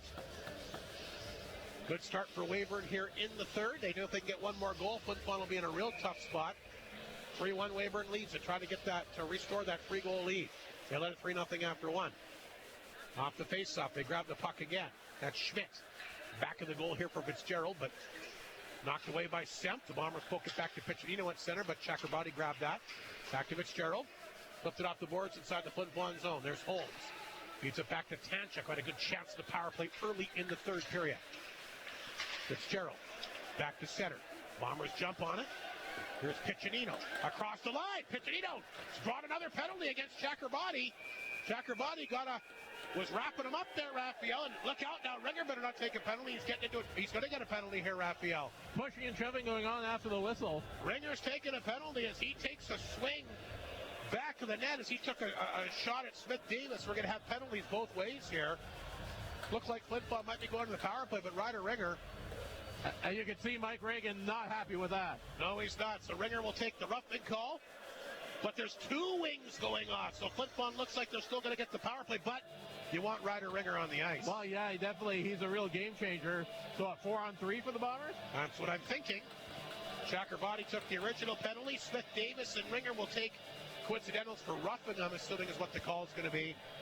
So Flin Flon right back on the power play. And if there's one thing about the Wings, they do take penalties. I mean, for as good as they are, as structured as they are, as skilled as they are known to take penalties. So we'll see if Flin Flon can make something happen. It looks like it's a 5-on-4. Yeah. So we've got Edgar Wright gets the product of the Alpine. If the Bombers score, he'll give himself a case of Pepsi for extra beverages. Bombers win the draw. Liam Hunks along the left-hand boards to Piccinino. Dropped it back to Hunks again. Maharaj all over him. Hunks walks in, shoots it, ripped over top of the net again. Where that hits the net, it's in. Here comes Maharaj, short-handed, racing down the ice. Maharaj wins that battle, gets it out front. What a chance that was for the Wings. That was a great opportunity there for Benson, looking for a second tonight. Maharaj fed him perfectly. And Matthew Keeper forced to make another big save. A minute and a half to go in the power play. Here comes Liam Hunks. The drop pass picked up by Piccinino. He's it over back of the line. Bombers jumping inside the Weyburn zone. LeBeau was there, off the boards. Moved ahead that time by Moldy. He'll force Semp back in his own zone. Feeds that pass to Hunks. Here's a quick pass to Ewan. He's across the line. He'll dump that one in deep. Broken up by Bird. The blue line knocked down by Piccinino. He holds it in. Swings the pass over to Hunks. Back to Piccinino. Makes a good move. Walks in. Piccinino hangs on. Slides it out front. Ewan a chance, but Zoll got the right pad down there and made another big save. Zoll is tough to beat. Puck picked up back in the Weyburn net. They'll grab that off the glass and set it down the ice. A good play by Carmen, the veteran D-man. 45 seconds remaining in the Flin Flon power play. 13:45 to go in this third period. Weyburn in front 3-1. Game one of this SJHL semifinal. Liam Hunks back in his own net, feeds the pass back to Tanchuk. Here's Tanchuk up the left side. He's inside Weyburn territory, rips that one in, back of that. Nuka after it. Blew a tire, went down, puck came out front. Wings get it. Past Tanchuk back down the ice. Keeper will knock this one down. He'll leave it back in the goal here for Lepper. Had to be careful, had a guy on him. That was Sale. He gets it back. 10 seconds to go in the power play. Here's Lepper. Stick handles to center across the Weyburn line. Lepper brings it in. Shot on target. Kicked away. Easy save that time for Angelo Zoll. Cormier will try to dig it free. Chakrabarty's on the ice. We're back to 5 aside. Flin Flon now 0 for 4 with the power play tonight. 1 for 12 in their last 2 games. 1 for 8 in that game in Humboldt on Monday, and 0 for 4 so far here tonight. Puck back in the Weyburn net. Flin Flon will try to work it free. Cormier in there. So is Lepper, and he gets taken down. They're going to blow it down as the Wings will hold the puck up for a stoppage of play, and another good penalty kill. There wasn't much there for Flin Flon on that one. Yeah, once again, very similar to the first power play that started off the third period, and you're noticing that Weyburn is kind of grinding things up against the board, slowing things down, playing a more heavier game here in the third period. 12:40 to go. 3-1 Weyburn in front. Another big face-off in the wing zone. The right of the goaltender, Angelo Zoll, beaten just once on 27 Flin Flon shots here tonight. On the Ridge on Amos shot clock, the Wings have fired 20 at Matthew Keeper. Good work by Alexander off the face-off. As he trying to make something happen here. Gets it back to Mounier. He'll shovel that one in. Seitz is tied up as well. Now the puck will come out. And this will force Marston back in his own zone, and be careful of Betson coming in on him. Marston throws it back to Seitz. Seitz gets that one over to Alexander as he sidesteps his guy, throws it out front, and Zoll will make the save, and he'll hang on here with 12:13 to go. But Weyburn, you can see, is kind of they're going into shutdown mode, like you mentioned earlier in the period. Yeah, you're seeing a lot more whistles. It was a wild run and gun second period. They don't want to give the Bombers any open ice or any opportunity as Weyburn is putting things in the deep freeze here in the third period. 3-1 Weyburn leads at 12:13 to go in the final period. Flin Flon trying to get something going here. Sitting to take the face-off against Ethan DK. Or sorry, that's going to be Schmidt taking the face-off. Looked like a 6, but it's a 9. Wings win the draw. Chakrabarty will play that one ahead to Fitzgerald. And he'll get it back to Schmidt, who, of course, open up the scoring tonight just 39 seconds in. That'll be an icing call against the Wings. Weyburn doesn't like that one. But it is blown down, and we'll get a face-off back inside the Weyburn zone. Again, the other game tonight. Melfort, a 1-0 lead. Summers has scored his 4th of the playoffs. And Melfort leads Yorkton 1-0. That one just underway in the second period at the Palace. Quick game here tonight. 12:04 remaining third period. 3-1 Weyburn in front. Schmidt will make his way back to the face-off circle. Line up against Lees to the left of the netminder. Angelo Zoll. Wings win the draw. Chakrabarty in the corner. Moves it ahead. Comes the blue line. Arbery snagged it. Throws it out front off the glove that time as Zoll. Fitzgerald. Back down the ice. There's a hit there behind the play as the fans cheer. Lepper's got it. Swings the pass to Arbery. Arbery across the line. Nowhere to go. Schrader took it from him. Chakrabarty will shift it off the board. There's a Lepper after it. Ewan looking for the puck deep inside the Weyburn zone as well. There's Fitzgerald. Arbery lined him up. Schrader will pick it up. Feeds it back of the goal. Chakrabarty. That shot got redirected, but it comes outside the zone. Hunks will cut it off at center. Played ahead to Arbery. He'll put that puck in.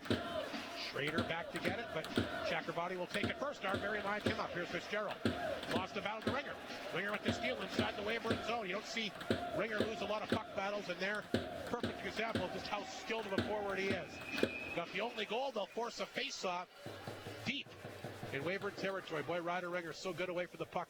We see what he can do offensively, Raphael, but very good defensively as well. Yeah, they're not giving him a lot of space, though. They got 2-3 guys on him because they know how dangerous he can be when he gets just an inch. Gruner, Piccinino, and Ringer. This is a different trio. They did not start the game together, but Mike needs 2 goals here in the final 11:09, and that's 3 of his top offensive guys. And the Bombers win the faceoff. Comes back to home. One-timer, Tanchuk save. Loose puck in front. Ringer trying to track it. And it goes to the boards. The Wings will hold it in. That's picked up by LeBeau. He gets that one over to Fitzgerald, who gets it back up the ice for LeGrandeur. Cut off that time by Tanchuk. Puck picked up here. DK in his own zone. Feeds it back to Oxelgren. DK across the line, and he's offside and blown down with 10:44 remaining in the third period. Great chance there. Flin Flon scrubbing for that Weyburn net, but couldn't put that puck past Zoll, who I think one of the few times he actually lost sight of where it was. Zoll's had a couple of times covering up. They've been some odd knuckleballs, and he has been giving the Bombers a couple of bites at the apple, but they haven't been able to finish. Baldy out for another big face-off against Keith Gruner outside the Bomber blue line. 3-1 Weyburn in front, 10:44 to go in this third period. The risk on Emmett's shot clock is now 31-20 Bombers, but they got a lot of work to do here against a good Weyburn team. Game 1 of this SJHL semifinal, and for people that are shocked that Weyburn's in front, they really shouldn't be. They've been one of the top road teams in the league all season and won all 3 road games in the series against Battleford to get to play the Bombers here tonight. Well, they had that ammonia leak in their old building, so a lot of games were on the road. Wings will keep the puck inside the Flin Flon zone. They'll try to throw that one back out front. There's an opportunity that time for Romelaire. Hasn't played a ton, but when he's been out there, has made things happen. Bombers move that one ahead to Gruner. His backhand pass will find Ringer at center. He's been out there a long time. He'll dump it in and go out for a change. 10 minutes remaining in the third period. Carbon goes back to get the puck back of the Weyburn net. Muka on top of him. He'll move it ahead. Here's the pass to Betson. The Weyburn captain will slap it inside the Flin Flon zone. Lepper tried to cut that one off back of his own net. He does. He'll feed that over to Hunks. Liam Hunks has got it. Feeds it back to Lepper. Lepper takes a look. Now he's going to skate with it. Luke Lepper to center inside the Weyburn zone. Luke Lepper loses the handle. Intercepted by Schrader. Lepper got it back. Now Schrader. Oh, he overskated it. But they still get the puck to center. Muka will cut that one off. He'll fire it back in. Schrader with Cormier on top of him. Dumped it along the boards. Intercepted by Muka. Picked up by Schrader in the corner. This is Chakrabarty now for the Wings. Back up front to Ruthven. And he'll fire it over to Maharaj. Maharaj lost the handle at center. Bombers stuff it in. Bouncing puck. Goal. Stop that. Chakrabarty picked it up. And I'm not sure why this play is blown down here. Media timeout. We'll take a break. Half a period remains. Weyburn in front 3-1 on 102.9 CFAR and FlinFlonOnline.com. Find amazing deals on select Honda ATVs this month at RAG 1987. Get 500 bonus bucks when you purchase a 2024 Rubicon 700 or 250 bonus bucks on most 2025 ATV models, plus financing from 1.99% for 24 months on all 2024 ATV models and 2.99% for up to 60 months on select 2025 models. All of this and more at RAG, your exclusive dealer for certified Honda parts in the PAW. Take advantage of the Maytag Dependable Savings Event on now at Creighton Furniture and Appliance Center. Save $150 with the purchase of 2 qualifying kitchen appliances. Or if you purchase 3 or more qualifying kitchen appliances, you can save $300. Get hundreds of dollars in savings just by shopping Maytag. Get that appliance you've always wanted with the Maytag Dependable Savings Event on now at Creighton Furniture and Appliance Center. That was torture. I believe they were drowning a cat in the break there, Rob. I think the SPCA needs to get on that. That was absolute. I'm a bad singer. That's worse than me. I didn't think I'd ever find anybody that could sing worse than I was. Boy, was I wrong. Oh! And they're having fun. I guess that's the main thing. That's a no for me, dog. A little pitchy. Pitchy. Puck comes back to center ice. It's set back inside the Flin Flon zone. There's Tanchek to get it. 3-1 Weyburn in front. 8:51 remaining here in the hockey game. The Bombers need to bring the house here. Nice job that time by LeBeau. Through a good body check on Muka. Got the puck free. LeBeau off the right side for Fitzgerald. Tap that back in the Flin Flon zone. Schmidt will pick it up. Fitzgerald gets a hold of it. He'll dump it right back in. And Holmes will go back to get it. He's got some room. The Wings were changing, so he'll play it ahead. That one will go from the Weyburn bench. They'll blow that down. 8:27 remaining in the third period. Whenever you say LeBeau, Rob, I'm looking for Hogan and Schultz. I always think of LeBeau that used to play for Montreal back in the day. No, Richard Dawson. Yes, Hogan's Heroes. What a great show. They don't make quality TV programs like that. I don't think they'd be allowed to make a show like that. Maybe not. I enjoyed it. Still do. It's on CHCH every day at 12 o'clock noon. I watched a WSBK Boston back in the day. There you go. DK set for the face-off against Lees outside the Flin Flon blue line. Lees is moving too quickly, so the linesman telling him to kind of back away a little bit. They do drop the puck eventually. Weyburn will rip it in, and Liam Hunks, I'm sure he'll play a lot of the final few minutes as well. Played that one ahead to Luke Lepper. Nice pass outside the zone. Here comes Lees to center. Dropped it back. Arbery a chance. That got blocked again. Reed Arbery after it. Bumped off the play. Seitz tried to get it. Picked up back in the Weyburn net. Flin Flon trying to throw some body and get the puck free, but the Wings will skate the puck out. DK quickly to center. Across the Bomber line. Ran out of room. Picked up here by Ringer. Ringer inside his own zone. Thought about dumping it off. Now he'll hang on to it. Now he sends the pass to Lepper. 7:50 to go. Lepper will pick it up. He'll flip it off the glass inside the Weyburn zone. Bombers try to converge on it. Picked up back in the goal by the Wings. DK there again. DK to center. Here he comes. This very skilled offensive forward. Got hit by Mounier that time. Broke his stick, but got the puck down the ice. Mounier throws another body check this time.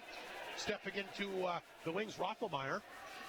Mounier and Rothelmeier tied up back in the goal. Wings work it free. Blue line it goes. Here's Chakrabarty. Spins, fires. That'll break Ringer's stick.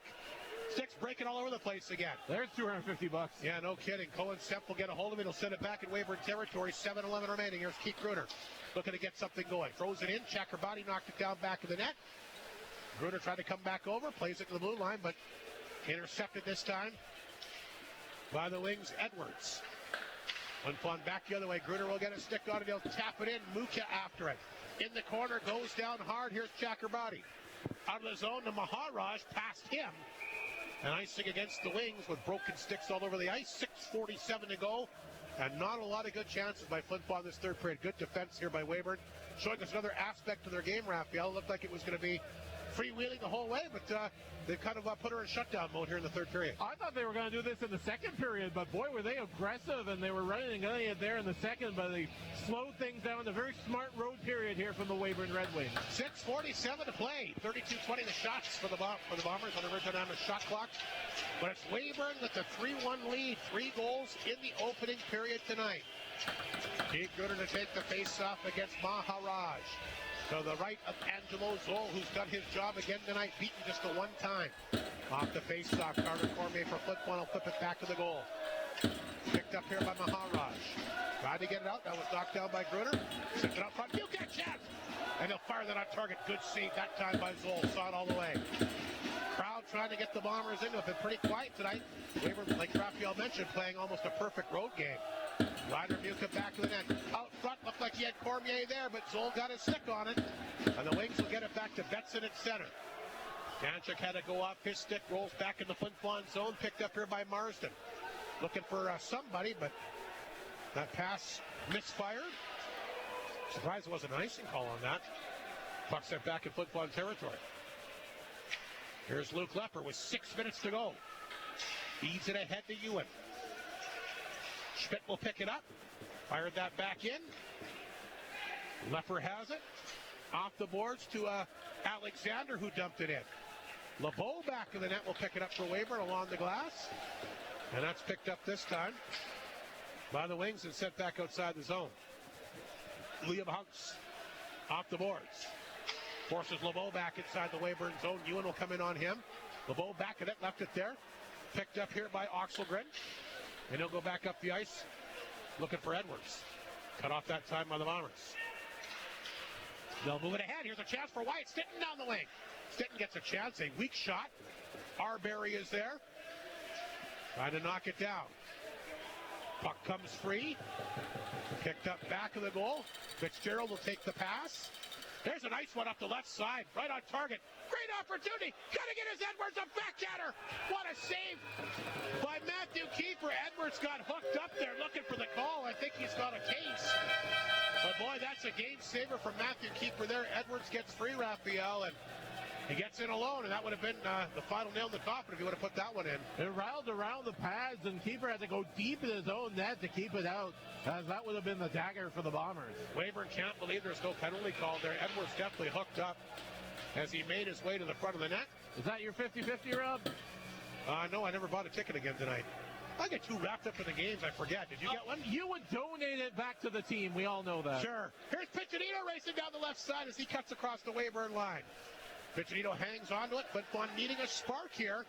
Blue line for Tanchuk through traffic. Puck is loose in front of that Weyburn net. The Bombers trying to jump on it, but it's the Wings that have it. DK down the left side will get across the Bomber line. He goes down hard.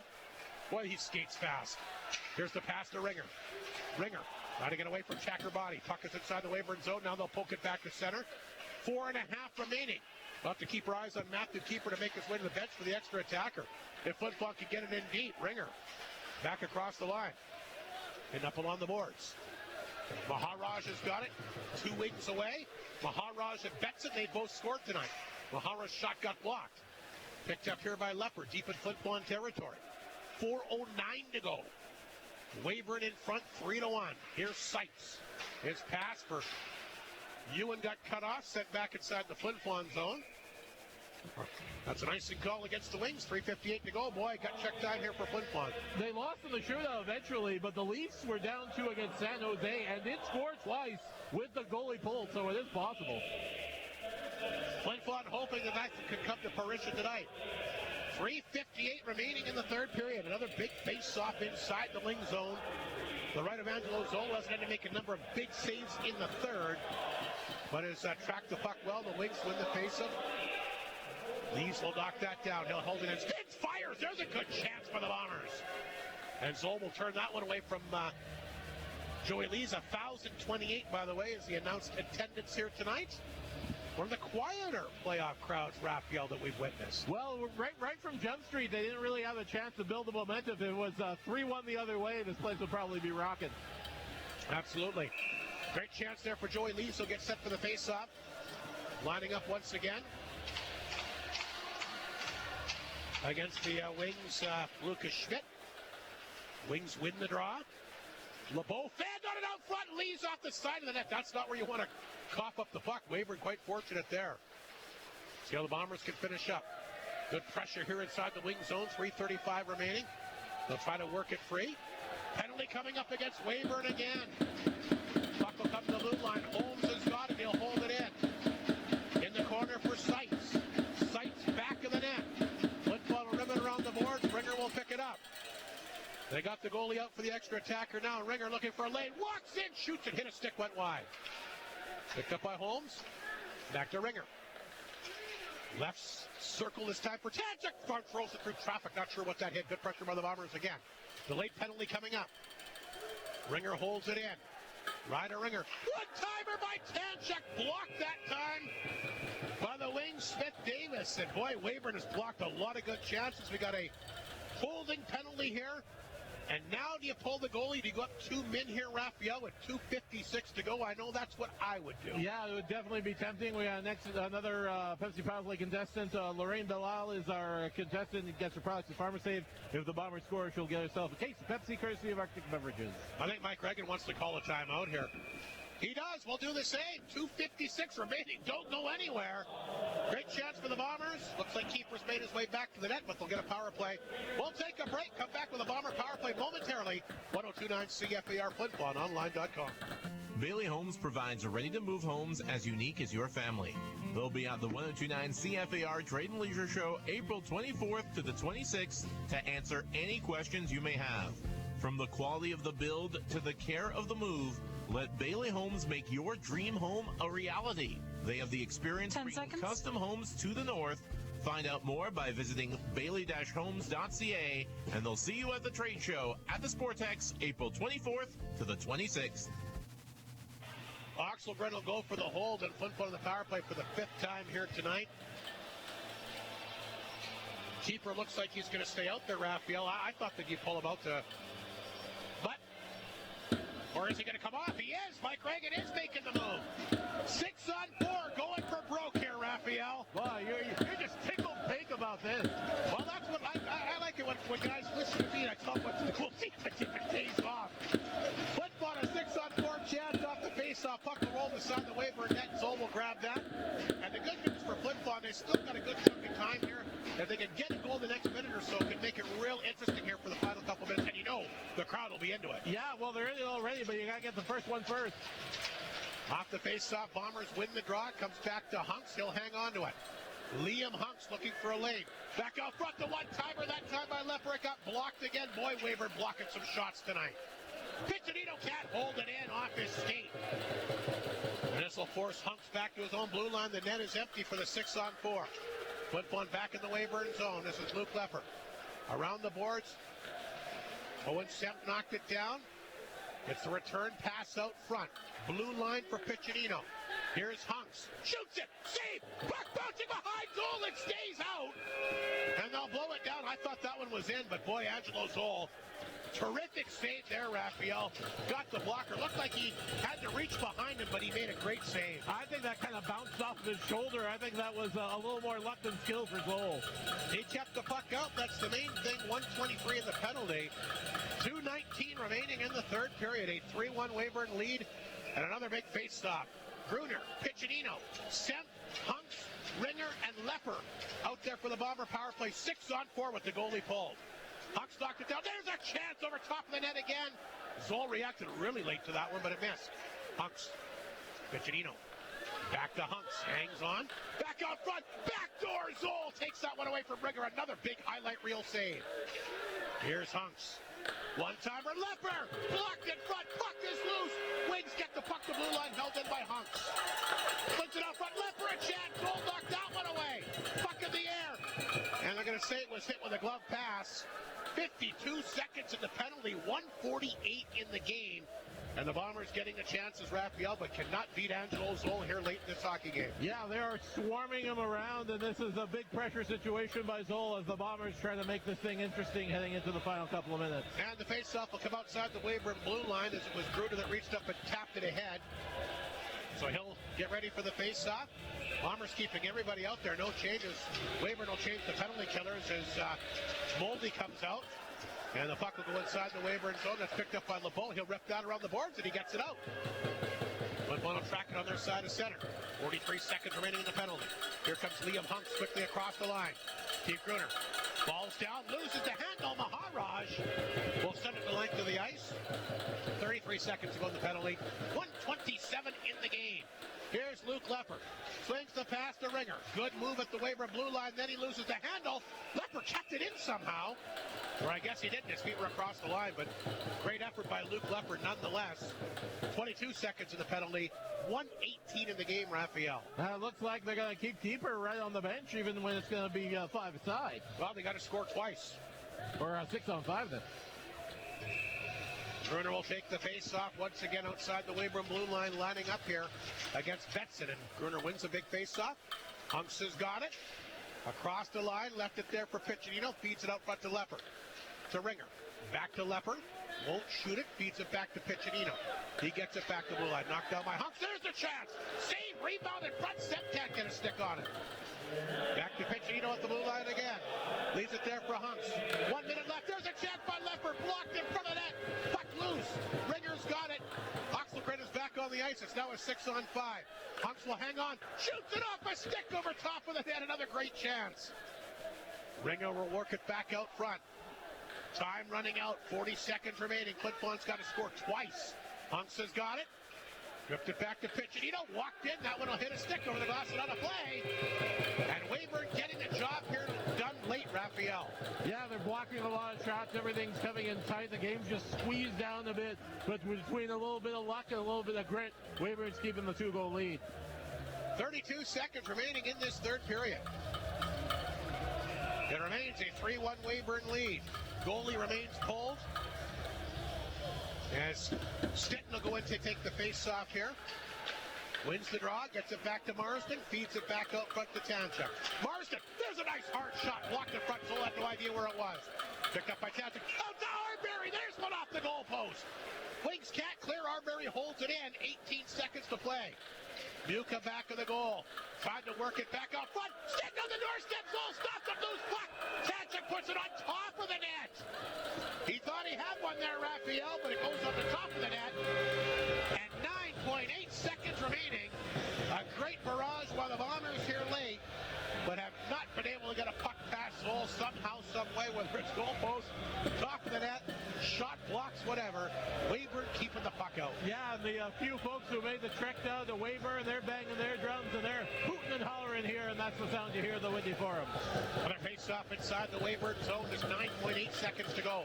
Off the draw, comes back to Marsden. That one knocked away from him. Puck will come back to center. Sailed after it and poked away by Tanchuk. And the final few seconds are going to roll down. And the Weyburn Red Wings have picked up the victory in game number 1 here tonight. As they hold off the Flin Flon Bombers 3-1. All their goals came in the first period, Raphael, with the goaltending that they've got. More than enough to win this game. As they'll take away home ice advantage, and the Road Warriors for the regular season of the playoffs. A masterful performance to get game number 1 here tonight. 18 shots for Flin Flon that third period. Yeah, 40-21 is what's going to end up as, and it looks like just Weyburn right from Jump Street. That first period put the Bombers behind the 8 ball, and they were just never able to dig it out. Play a lot better in the second and third period, but when you get yourself that far behind, it's tough to come back from a playoff of the team the caliber of Weyburn. The Bombers hold Weyburn to 3 shots that third period, but still find themselves on the wrong end of a 3-1 to score. But full marks to the Wings. They get the job done tonight. And maybe a little bit more to their team than people thought. I think a lot of people knew they were skilled, knew they could skate, knew they had good goaltending, but boy, I watched a lot of games this year, Raphael. I know you watched your fair share throughout the years as well. I can't remember that many shot blocks that I've seen in the game from them. They were terrific with that tonight. And I haven't seen a lot of teams that can just kind of go run and gun and go speed with the Flin Flon Bombers, especially with the kind of guys that they've got going on there this year. In that first period, they were just flying out there and were able to blow them away. And that's the Bombers' game. They love to run and gun. They love the open ice. And Weyburn were able to beat the Bombers at their own game tonight. Weyburn, a legitimate team for sure, and a solid 3-1 victory as they win game one. Away home ice advantage here tonight. We'll take a break. We got lots to get to. We'll get to the final scoring summary, all the post-game show awards, and, of course, the Great North post-game report as well. All still to come from the Whitney Forum. Big victory for Weyburn. They knock off the Bombers 3-1 on 102.9 CFAR and FlinFlonOnline.com. After the final horn, 102.9 CFAR keeps playing the music that makes your day. 9 after Wake this up one. with me, Raphael Saray, in the morning. Middays with Dallas Clark. Okay. Behind the mic, woo. All kinds of fun-filled stuff for you and the entire family. Find out everything that keeps you connected. It's what makes us your radio. The Bombers and beyond. CFAR 590, FlinFlonOnline.com, and 102.9 CFAR, your radio. Every day, you're confronted with choices. Snooze or not snooze. Decaf or regular, walk or run. With every choice, you decide whether you're the kind to coast through life surviving or grab life by the horns and thrive. Jack Links is here to power the thrivers. Arctic Beverages is proud to supply Jack Links to those thrivers because Jack Links protein isn't just a snacking decision. It's a statement about the type of person you really are. Arctic Beverages for the thrivers. Take the short and winding road to Denair Beach and visit the Treetop Kitchen Restaurant at the Ridge on Amisk. As you enjoy your meal, enjoy breathtaking views. They will make your dining experience a memorable one, sure to tempt and satisfy all tastes. Open noon to 8 Wednesday to Saturday on the way to Denair Beach. The Ridge on Amisk and the Treetop Kitchen invite you to savor culinary delights that fuse local flavors with international flair. Northland Ford proudly supports the Flin Flon Bombers in the SJHL playoffs, and we know they'll play tough like the Ford F-150, the toughest truck on the market for over 45 years and counting. Northland Ford is helping the community cheer on the Bombers as they fight to bring a championship back home where it belongs, and will provide you with the best selection to choose from in the North for the North. Northland Ford, the dealership you tell your friends about. And welcome back inside the Whitney Forum. A 3-1 victory for the Weyburn Red Wings here in Game 1 of this SJHL semifinal. And all the damage, Raphael, done in the opening period tonight for Weyburn. Yeah, right from the inside of the opening minute, that's when Weyburn was able to grab the momentum of the game, quiet down the crowd, and they just kind of used that. The Bombers had some flashes in there, but it was kind of in the first minute, Weyburn showed up big and continued that momentum throughout. Let's run down the final goals here tonight. The final scoring summary took all of 39 seconds for Weyburn to jump on the board. You want to take the crowd out of the game early, they did that. Schmidt second from Fitzgerald. It was a 2-on-1. He tipped the pass out front. He got in alone and able to beat Matthew Keeper over his right shoulder. Second in the playoffs as the Wings would take a quick 1-0 lead. They come back at the midway point of the period. Betson, the captain, hits fourth from Ruthven at 9:53. And again, Flin Flon had just hit a goal post on the power play, had some momentum going back. The Wings get the puck down the ice. It was a puck that bounced off the boards, came right back out front. Betson there makes no mistake. Hits fourth of the playoffs, as it would make it quickly 2-0. But I think it might be the turning point here tonight. That goal by Maharaj with less than a minute remaining in the opening period, Raphael. Weyburn already had a 2-0 lead, and they score a goal late in the period. Maharaj gets his second from LeBeau. That one definitely, I think, kind of put the Bombers back on their heels a little bit. Yeah, that was the real backbreaker, and that one earlier when Leeds had the opportunity, he had the post in the power play, Weyburn kills off the penalty, and they score, and that really, because, maybe the first goal in the minute's kind of a fluke, that second one kind of made everybody just put a lump in their throat here at the Whitney Forum. Maharaj's second, that came from LeBeau, so 3-0 Wings after one. Give Flin Flon credit, their best period tonight was the second. And they get a goal from Ryder Ringer, who, of course, continues his fine play. 6 goals in the opening series against the Broncos, the only one to beat the Weyburn netminder Angelo Zoll tonight. 7th of the year, pitching into the lone assist at That came at the 3:39 mark. It gave Flin Flon life, but could not get any more pucks past Zoll. Had lots of power play chances tonight, but Zoll made the saves he had to make. Got some help from his buddies the posts, and a lot of block shots. Weyburn did a really nice job in front of him. Yeah, I think it was Mold and LeBeau were the ones that I mentioned. They're probably going to be a little banged up going on for tonight as they put a lot of traffic in front and were unable, when Zoll wasn't able to see it, those block shots really helped out. But Zoll was on his game very much, and the Bombers really poured it on, especially at the end, and full credit to Weyburn.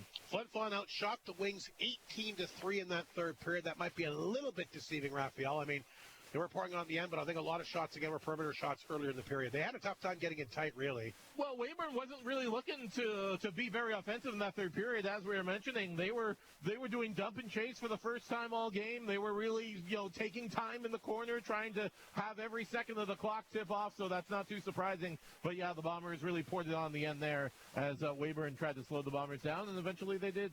They pick up the big W. Schmidt second, Betson's fourth, and Maharaj is second. Ryder Ringer, the lone goal scorer for Flin Flon, is league-leading seventh of the postseason. We'll take a break. Get all your post-game show awards ready to go? Oh, geez. Why not? Yeah, I'll figure it out. Well, we got a few minutes. We'll take a break. Raphael will come back. We got, of course, the KFC 3 Stars. Play Freebird and Stairway to Heaven, and then I'll have it. Don't tell her that. She will.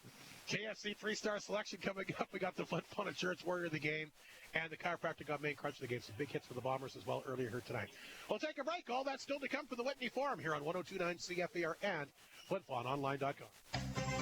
The North of 53 Co-op is proud to make buying Canadian products easier for you by sticking little maple leaves next to your favorite products. You can shop confidently knowing where they came from. Meats, fruits, and vegetables raised, grown, and produced by Canadians for Canadians, because the Co-op understands how important it is for your kitchen to be stocked with products you can be proud of. The North of 53 Co-op, you're at home there.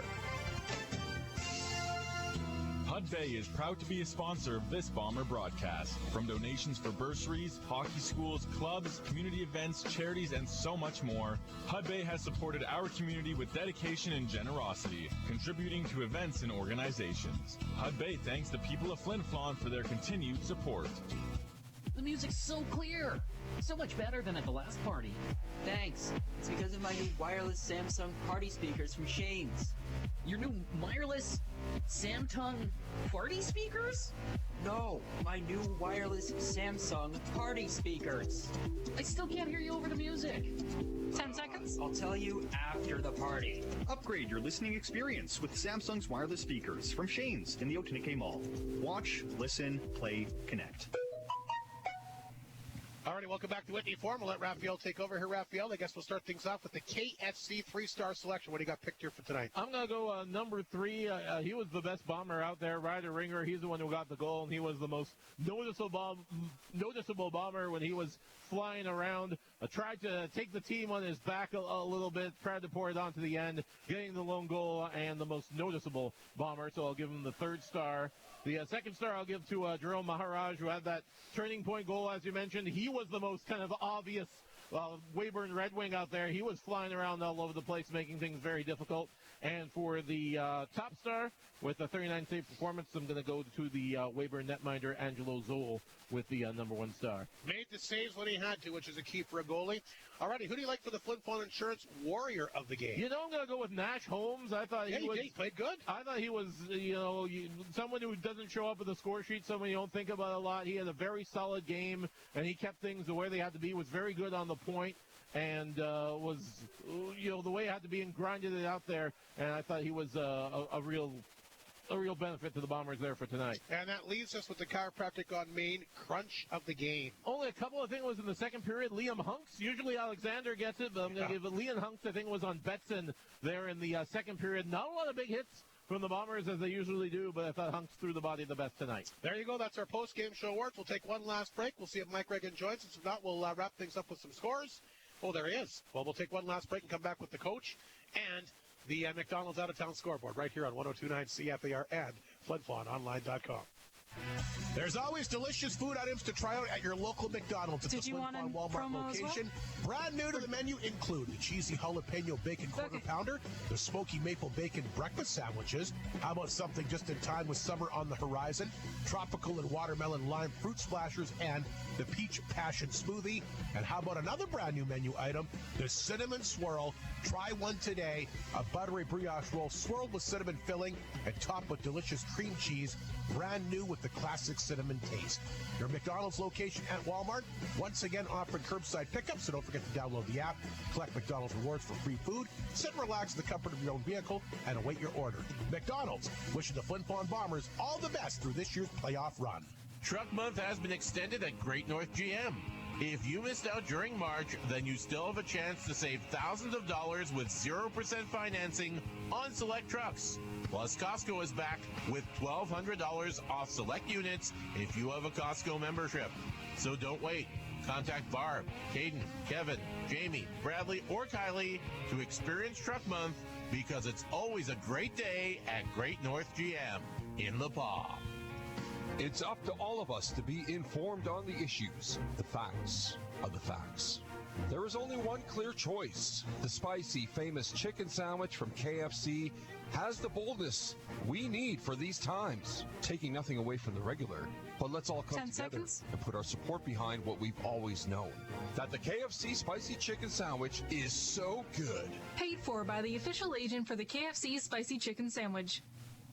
All righty, welcome back to Whitney Forum. Mike Reagan, the head coach of the Bombers, has joined us, Mike. And, well, obviously a tough start tonight cost you this first game. Yep, we were flat, Hardy, to be honest with you. Just didn't have our legs. And, you know, I think Weyburn came out skating. And, you know, I thought that the one that really hurt was the third goal. Yeah, I agree. Under a minute left, and you give Mahara, you know, let him get in behind you. And, you know, he makes you pay. And then after that, you know, we're trying to climb out of a hole. You know, Ring scores a big goal, and I honestly thought that I bet you we had three guys that had good games tonight. Like I thought that 80% of our guys were like skating in quicksand.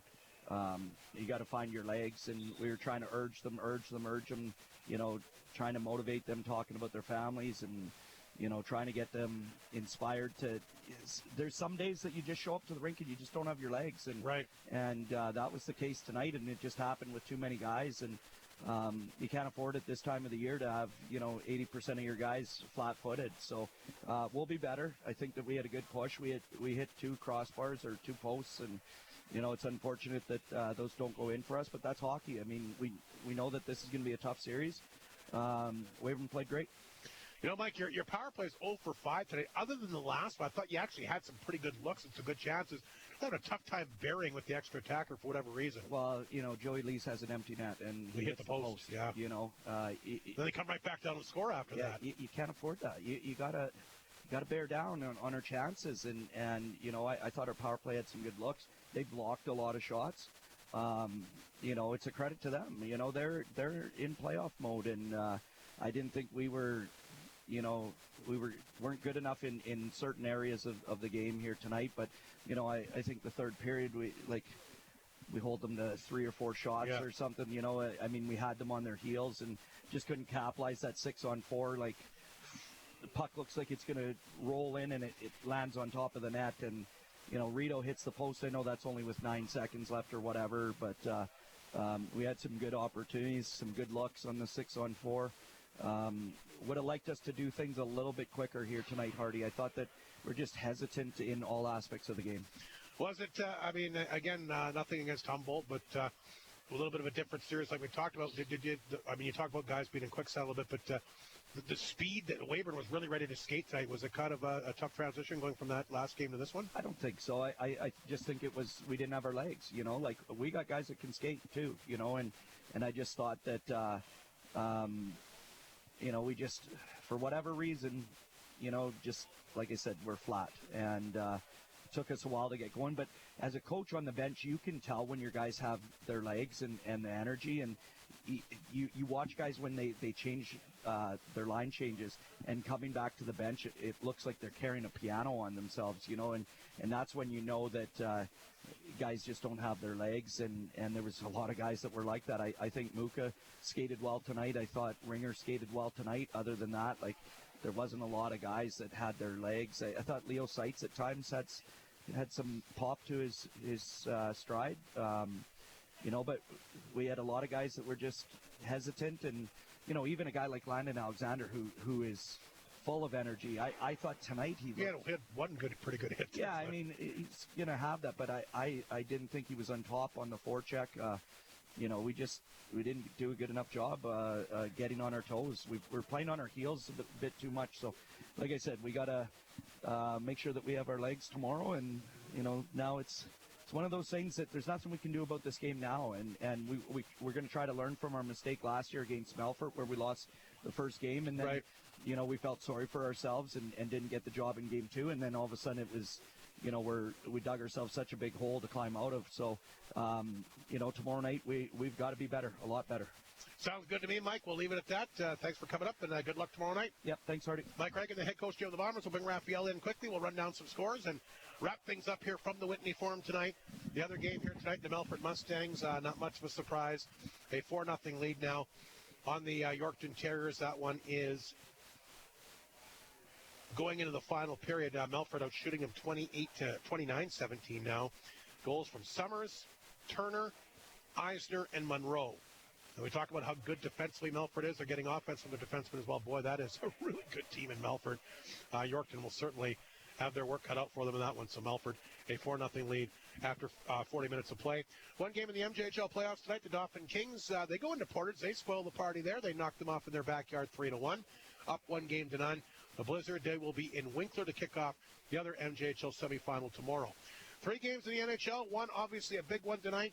The Washington Capitals beat Chicago 5-3. The hat trick for Ovechkin has now tied the all-time goals record by Wayne Gretzky, and he still has a lot of games left this year to get it done. Yeah, 6 or 7 anyway. Yeah, he's got a handful, and looks like there's going to be a big unveiling, and there's going to be probably a big video, and your buddy Vladimir Putin will be very excited as well. Is he in attendance for the next Capitals game? I think he's laying a little low. He's got his own plane. He can get there and back, no problem. I think he's busy, Rob. He might be. Detroit over Carolina 5-3. The Islanders over Minnesota 3-1. Anyway, Raphael, any final thoughts? Obviously, you don't want to put more pressure you need to, but Flin Flon needs to win tomorrow. It would definitely help. You don't want to be down 2, losing at the Whitney Forum. And we talk about, you say it a lot, Rob, it's in terms of goaltending, it's not the amount of saves, but when you make them. We were talking about those face-offs.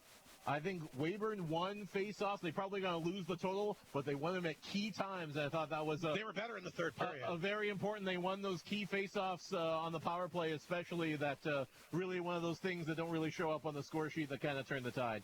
Full marks to Weyburn. They did what they needed to do, and they certainly deserve to get game 1, and they get it. 3-1 the final. They lead this SJHL semifinal 1-0. Game 2 back here tomorrow night, hoping for a big crowd and hoping the Bombers get off to a better start, get the crowd behind them, and try to even things up going back to Weyburn, of course, for big games 3 and 4 next Tuesday and Wednesday. A big thanks to Raphael. Great to have you jump back up with the broadcast tonight, Raphael. It's like you never left. Let not your heart be troubled. Tomorrow, the return of the Stallion. I know Chris Mortis is excited about that, but our big thanks to Raphael for helping out tonight. We really appreciate it. Ray back at the CFER studio. Ryder Ringer got the goal. He was also our Creighton Pizza player profile. That was in the opening intermission. And Benny Walchuk, of course, his synopsis of the Yorkton Melfort series, joining us on behalf of GX94 in the second intermission tonight. Again, the Wings on a good first period tonight, win 3-1, up 1-0. We'll see you back here for Game 2 tomorrow. This edition of the SJHL Canterra Seeds Cup, in conjunction with Creighton Furniture and Appliance Center, cannot be rebroadcast or